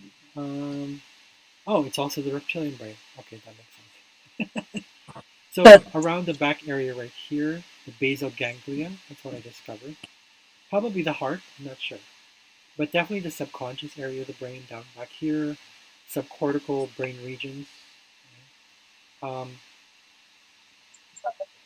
so, okay, let me look at the other chart. This one. Let me see what other asteroids. Oh, did you work in a health field? Did you ever work Oh in a yeah. health? You did? Okay. It shows the asteroid Jobs is in there. I see it. Oh, I'm nice. looking at another chart. It's okay. Oh. Um, that's cool. Okay. Um, uh, what about, was it also like, so it was in health, was it in a hospital or somewhere where there's healing? Mm, done some then like jobs like as a nutritionist and Guide maybe? Some sort of, oh, I wish. okay. Because you have Yeah. Characlo in your sixth house. Yeah, not yet. Oh, okay. But it's in retrograde. Your Characlo is in retrograde, so that means that it's something you probably will realize later in life. That Oh. you actually have these healing abilities. Okay, because that is actually what I am interested in. There you go. Awesome. Which ties in with your Yeah. north node. Yeah, it ties in with your north node actually because, especially with Haumea there, it's also healing, it's regeneration. Mm. Um, and Pholus, was Pholus the one who, actually before I do that, go into still medical astrology here. Mm-hmm. Nervous system, heart, parasympathetic nervous system, eyes, ears, skin. Were those any issues with you when you were younger? Or are you starting to develop anything in those areas? Again, I'll repeat that. Yeah. Skin. I mean, I had skin definitely like acne, really bad, Okay. dry skin, all that kind of stuff. Okay. So that's charcoal. And because it was retrograde, it probably came later in life. Mm. Let me go back to Pholus, because Pholus was conjunct your north node. I want to see what he's about. What else is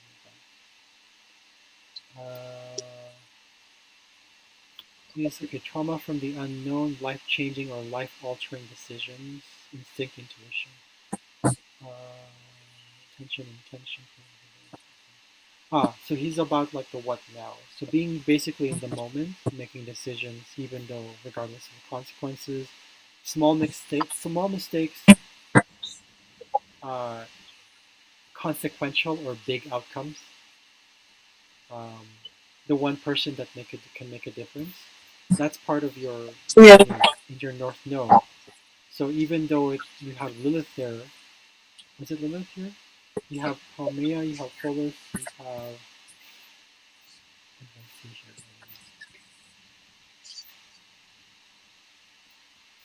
here? Clitia as well. Yeah, so that feeling of like giving your heart out and then being rejected for it, and being, like, um, but Clitia will also, I want to give it a more substantial like direction, like, hold on one second.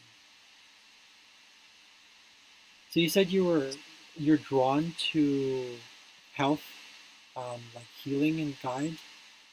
Yeah, absolutely, absolutely. Yeah. Okay, because that ties in with Pholus as well. Um, but his is more about. Oh no, sorry, sorry. I'm looking at Clitia. Clitia here is about um, crimes of passion. So abandonment, runaway spouse, jealous ex, crimes of passion. Legally speaking, temporary insanity.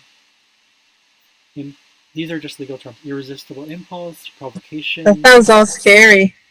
Yeah, sorry. No, it doesn't mean that you need to go through that. I'm just saying that you could be a healer in this regard. Maybe, Oh. yeah, Hmm. maybe extramarital affairs, something to do with like any sort of um, like lonely people. Not Okay. necessarily. I'm sorry, that's so big, that's so general. But people who feel lonely, healing them through the whole like going through the trauma that they feel, being rejected and disowned, possibly disowned. Um, Piety is part of this one for some reason. Oh, because she's very devoted. Okay, she's about piety as well. Clydia is about piety, religious following, devout beliefs, being devotee, whatever. She's also about patriotism, possibly. This is more of a mundane astrology sort of stuff, but it's kind of tied to that as Okay. well. Yeah. So being committed to that, and also that direction of regeneration, believing in yourself, but at the same time healing, and then that it's okay to make certain decisions that you know of which you don't know the consequence. So it's like, yeah, I hope that makes sense. Yeah. Thank Yeah. you. Okay. Good. Um, but Pholus again was,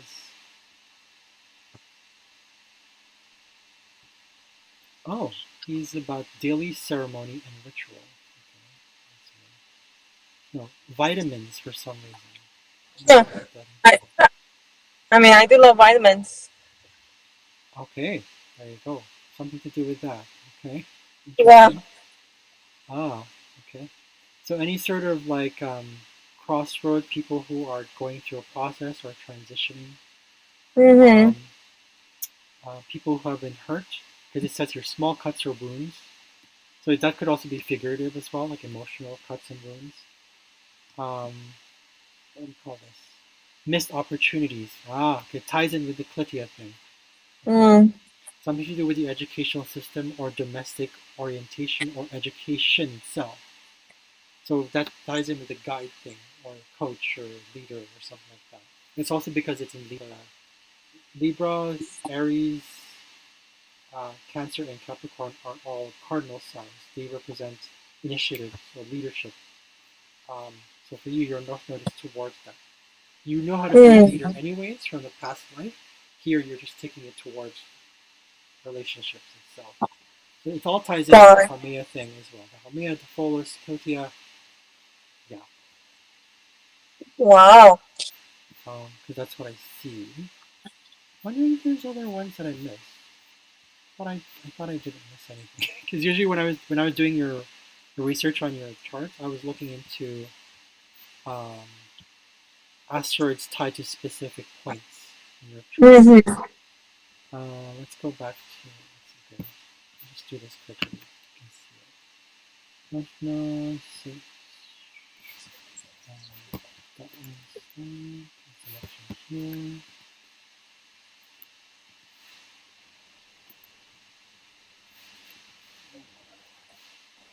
Yep, I got already. Cyrene is there. Palmea colors. Okay, I think that's yeah. Okay, well, yeah, I got that for the North Node stuff. But let's see any challenging aspects to the North Node. Let's go back to that chart. Okay. Your part of fortune. You don't see it here, but your part of fortune is in Cancer. So part of fortune is not a planet. Part of fortune is we call it, it's like an Arabic mathematical symbol. Um, it represents part of us that is part of us. It represents what we can, I guess, our skill sets and like where we can benefit from the skills we have. Which is in this case, it's about being protective, family, emotionally connected. Mm, it could also be food. It could also be nurturing Okay. to home. So that ties Yeah. in with the cancer thing. So it's one of those challenges that you have to go through and being really like not just sympathetic, like empathetic. Mm. Um, not just being an empath, but empathetic, right? So, All right. Yeah. uh, and also here, it's square these right here. So you have the North Node, Clitia, Haumea, Pholus, is square these planets right here. I'm going to explain this one in a bit. So hubris is hubris. It's pride. Um, so if you have this placement, it means that there's a part of you that feels like you know what you're doing, or at least that's what shows up in he's also about what is this? Uh, okay, so is insecurity leading to inacceptance of responsibility as connected to all, okay, degradation and humiliation, self-deprecating and self-grandioseness. But it's um, the thing about pride is that you become steadfast with your personal views and opinions. Sure. It means that you are committed to that. It's you can call it a superiority or inferiority complex, but Okay. right, because hubris, a lot of times people think it's like, oh, pride is like, oh, it's the deadliest sin, blah blah blah blah blah. But the good thing about it is that you can use that to, that's the part of the shadow work, right? You you can actually work with that energy. That you, if you know what you're doing, and you really know it's true, it's a fact. Great. Okay. Yeah. Um, but here, hubris also rules things like prestige and influence, uh, any sort of skill set, uh, playing God. Right? So that means you're really owning your divinity. I think that's the positive thing that comes with hubris. Um, Mm. it ties in with what you're doing also. Athletic. Oh, It's part okay. pride in you have this pride in your athleticism, or at least your hard work. It's in Capricorn. You have this pride in yourself that it's like, oh yeah, I know what I'm doing, right? So that's part of that. But we also have Echo. I'm going to add this bit by bit. So Echo is Echo, but Echo is anything that's like the forgotten, sort of things that sort of things that we take for granted, forgotten, any sort of distraction, camouflage, uh, replication, copying, mimicking, imitations. Um, it's a sort of a social insecurity because in the story of Echo, she was cursed. In the story, in the myth, she was cursed to repeat what other people say. Mm. She was actually after Narcissus, and but Mm. Narcissus didn't like her. He's like, "Well, I'm in love with myself." so, Yeah. so Echo only kept repeating what he said. But what happened was he was turned off by that. But so why are you repeating what I'm saying? So what happened? This is what led to Narcissus becoming Narcissus because he was also rejected. So there's a shadow side between Echo and Narcissus. So Echo has this giving side of like it's something to do with infatuation as well. But she deals also with rejection, Okay. right? But the thing about Echo is that even though we mimic things when we copy things, it doesn't necessarily mean it's like we're not original. It just means that we have what do you call this? We take it as it is. We're not reinventing the wheel. Mm. So there you go. For you, it's definitely not about reinventing the wheel in this case, particularly with like social groups, making friends. You go with the flow of it, and you kind of take you take it once. That's part of what you take pride in as well. That it's like I'll do what you're doing, but I'll also kind of make it my own in a certain way, Right. or at least I don't need to make it my own because I mean this ties to the money you get from your employer. So there's nothing, Okay. yeah. So there's nothing really to reinvent. Then you also have Thetis here, and again, I appreciate your patience. Thetis here is emotional and physical transformations. So she's basically parental expectations. So I don't know if you've ever felt that with communities that you felt that you had to be this leader or like a mother to groups. Yeah.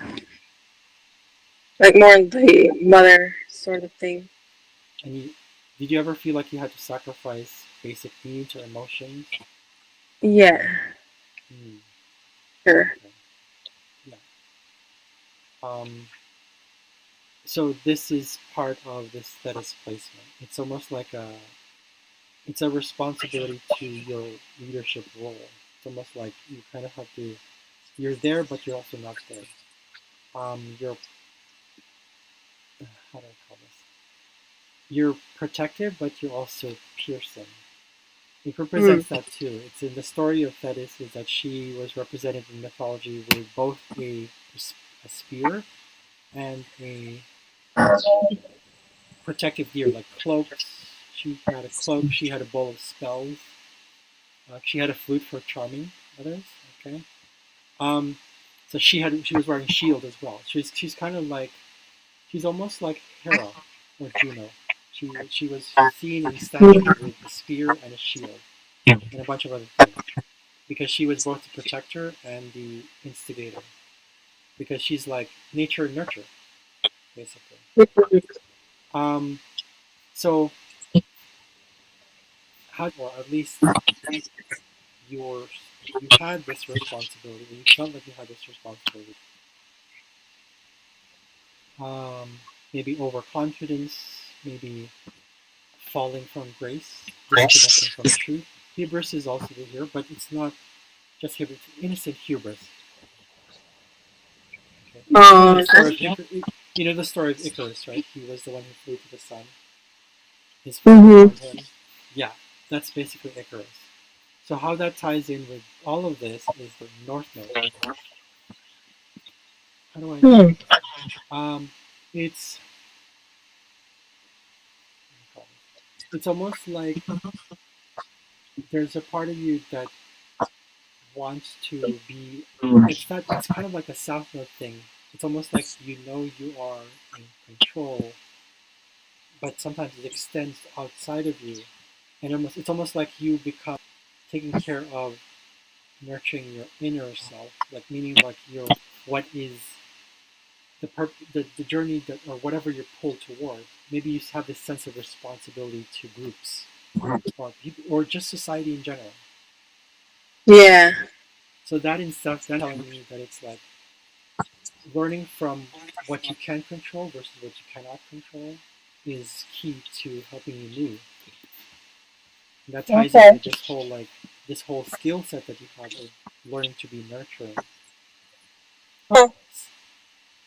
So in the past, you must have been like uh, very careful about, or at least you were trying to be careful, but you weren't sure about the role that you played as a leader, particularly pertaining to health, Hmm. particularly pertaining to cleanliness, health, sanitation. I don't know if that Yeah. resonates. I don't know. Yeah. So I hope that kind of clarifies everything. That's what I have for the North Node focus here. That's a big one. Did you have any questions before? I think. Are you okay? Oh yeah, yeah. No, I'm listening. No, no, it's wonderful. Like, It's okay. Okay. I just so, want to be sure. Go ahead. so you were just asking if I have any questions? Yeah, like any Oh. particular area of your life, Mm, because I have the progression chart too. So progression chart. it's like That how much is you've the. changed. How much you've changed. There's also the solar arc chart, which shows me um, big events that are happening as of today. Oh, interesting. Like I mean, I've today, heard for of. example. Uh-huh. Sorry, Kopka, sorry. Oh no, like I've heard of profections. I thought that's what you meant. Mhm. But no, I don't. That was a lot of information. I was like, whoa. I thought I Yeah. no. I mean, I was like, I did not know there was different types of Liliths and the names and different. Like, wow, whoa. Yeah. It's part of my. I have Orcus in the first house, so Uh-huh. I'm always tested on like, do I mean what I say and say what I mean? That's Orcus too.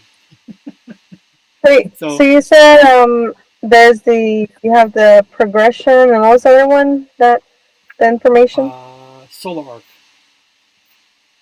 Yeah, Solar like as Arc far as chart. Sorry. like one was like as far as like where you're headed.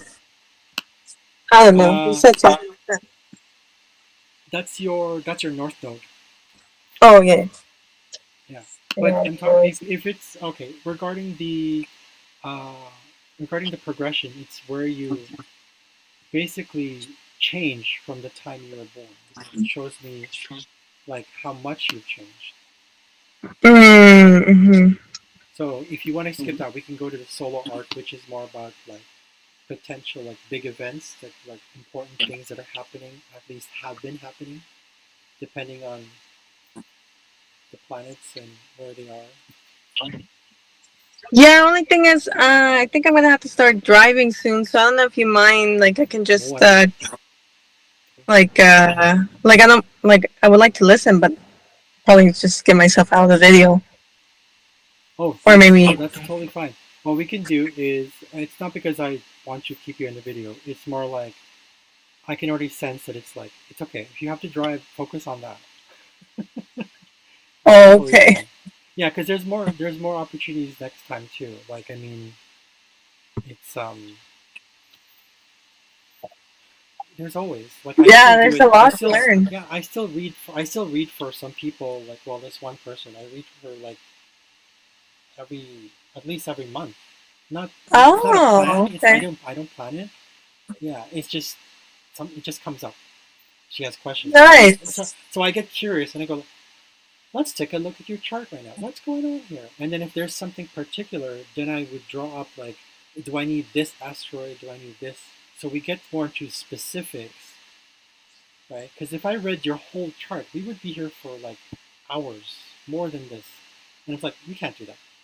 So I kind of focused on what's usually I find because of the Scorpio thing, I kind of assumed or I had this feeling that it's like, okay, journey is a little bit more important. And then I saw the Sun Pluto thing, and I was like, okay, that's important. I got to put that in. Yeah, But other than yeah. that, if there's specific questions, I mean, there are certain things, like basically your natal chart. If I read it, it's basically going to just show me certain details that you've already done. Hmm. Yeah.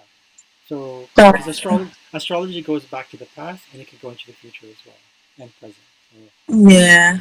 yeah, that's the beautiful thing about astrology. So, yeah. Or I can help you with astrology itself, and then you can start reading charts. Like I can do that too. Doesn't matter. Wow, that's cool. I like that. Yeah. Either way. Yeah. So Well, maybe. Well, then I guess I can ask questions later on. Just send oh messages yeah. and. Oh yeah, yeah, yeah. I'm also gonna let you know that I'm holding off on the group study. I was in the group study and today was my last day, so I'm no longer in it. Oh, Uh, FTP. yeah, the group study. It's just I'm just holding off. It's because I'm budgeting for other things too. When I say Oh hold off, I yeah. really mean that. I really mean that. I'm still thinking about it, and I want to get back into it. I just uh, Yeah, you're very active in there. oh yeah, Level 6. I saw that. yeah. Oh I was like, I'm gonna be level 6 too now. oh yeah. Just go for it. Yeah. I mean, well, it's your own time. That's another thing about Scorpio. Bide your time. That's okay. Bide your time. Totally fine. Oh, Yeah, yeah. And yeah. it's good. Yeah, it's good practice for me too because it's confirmed certain things that I knew that it was like, is this it? Did it? So yeah, and it's helped me Mm, learn through the whole process. yeah, It's a lifelong thing. for sure, for sure. Well, Joseph, thank you so much. I really appreciate it. Oh, yeah. Like, it was a lot of information, and there was a lot of things that like really stood out, and like really had some confirmations. I feel like this next, I don't know, few weeks or so, I'm gonna be like processing, like, wow, like that makes sense, or why these certain things had to happen, even coming down to like my whole discussion with my manager and whatnot. Hmm. Oh yeah, yeah. Oh, that fight. Just Oh, kidding. like that was funny. Yeah, You that's even what. got that down. Yeah, I like. There was one time I discovered I was doing a reading for someone. I'm not part of FTP, and when I read her daughter's chart, and then I told her, "Did your daughter have pregnancy issues, like abortion, something like that?" And she said, "Yeah, she had a miscarriage." And I was like, "Okay, there you go." I saw it right away, and there was like this one Wow. specific asteroid that showed it. I was like, "Ooh!" Yeah, yeah, yeah. So that was to me, that was like, "Wow." Have you gone into palmistry? No, not yet. I'm not sure about Yeah, that's palmistry. another world. Have you? I dabbled a little bit in it, but not that much. Okay. That's more like a lot. Like, yeah, I think it's a little bit more difficult with reading the lines and more detailed. And Yeah, it's like, what do they mean? What is that? What is this? yeah, yeah. Yeah, yeah. I don't know. That's why I'm not really drawn to it, or maybe not Okay. yet. I don't know. But Yeah. I do Oracle. cards, tarot, and I actually I do mediumship as well, so I can channel. I'm thinking you could. Do you do that too? No, but I've thought about doing it because I've channeled through dreams. Like I've Oh, had like dreams and then yeah, and then they end up happening or like yeah, it's yeah, fantastic. Yeah. Okay. yeah, definitely. I see it, and I was like, okay, that's cool. You can try recording it. Yeah. Really? Yeah, or at least what I did once, like, because I'm like, if I wake up from a dream, that's when I remember it, and then right away, if it's an important dream, like I feel it's significant, like especially if it's weird, I'm like, what the heck does that mean? I go, I get my iPad and I go, and I go back to bed because I'm like, I'm gonna forget it, and I don't want to write it Yeah, down. absolutely, Yeah, absolutely. yeah, Okay, that's good. okay. But Well, anyway, yeah, yeah. I'll let you go. Thank you so Okay, much. no problem. If you have any questions, let me know. I'll post it as soon as possible, and I think, Yeah, yeah. I appreciate it because it'll be good to look back and see anything that I missed. Thank you so Yeah, much. I really no appreciate problem. it. Yeah, yeah. Let me know if you have any other questions in the future. I'm willing to do other types of astrology too if needed. I don't know. It's just for me, it's fun. That's part Yeah, of the fun. it is for sure. Yeah. I love it. It's fun. Okay. Anyway, Cool. thank you so Okay. much. Safe drive home. Okay. Thanks a lot for this too, and thank you for being patient. I'll let go. Okay. Bye. Thank you. Bye. Have a good day. Bye.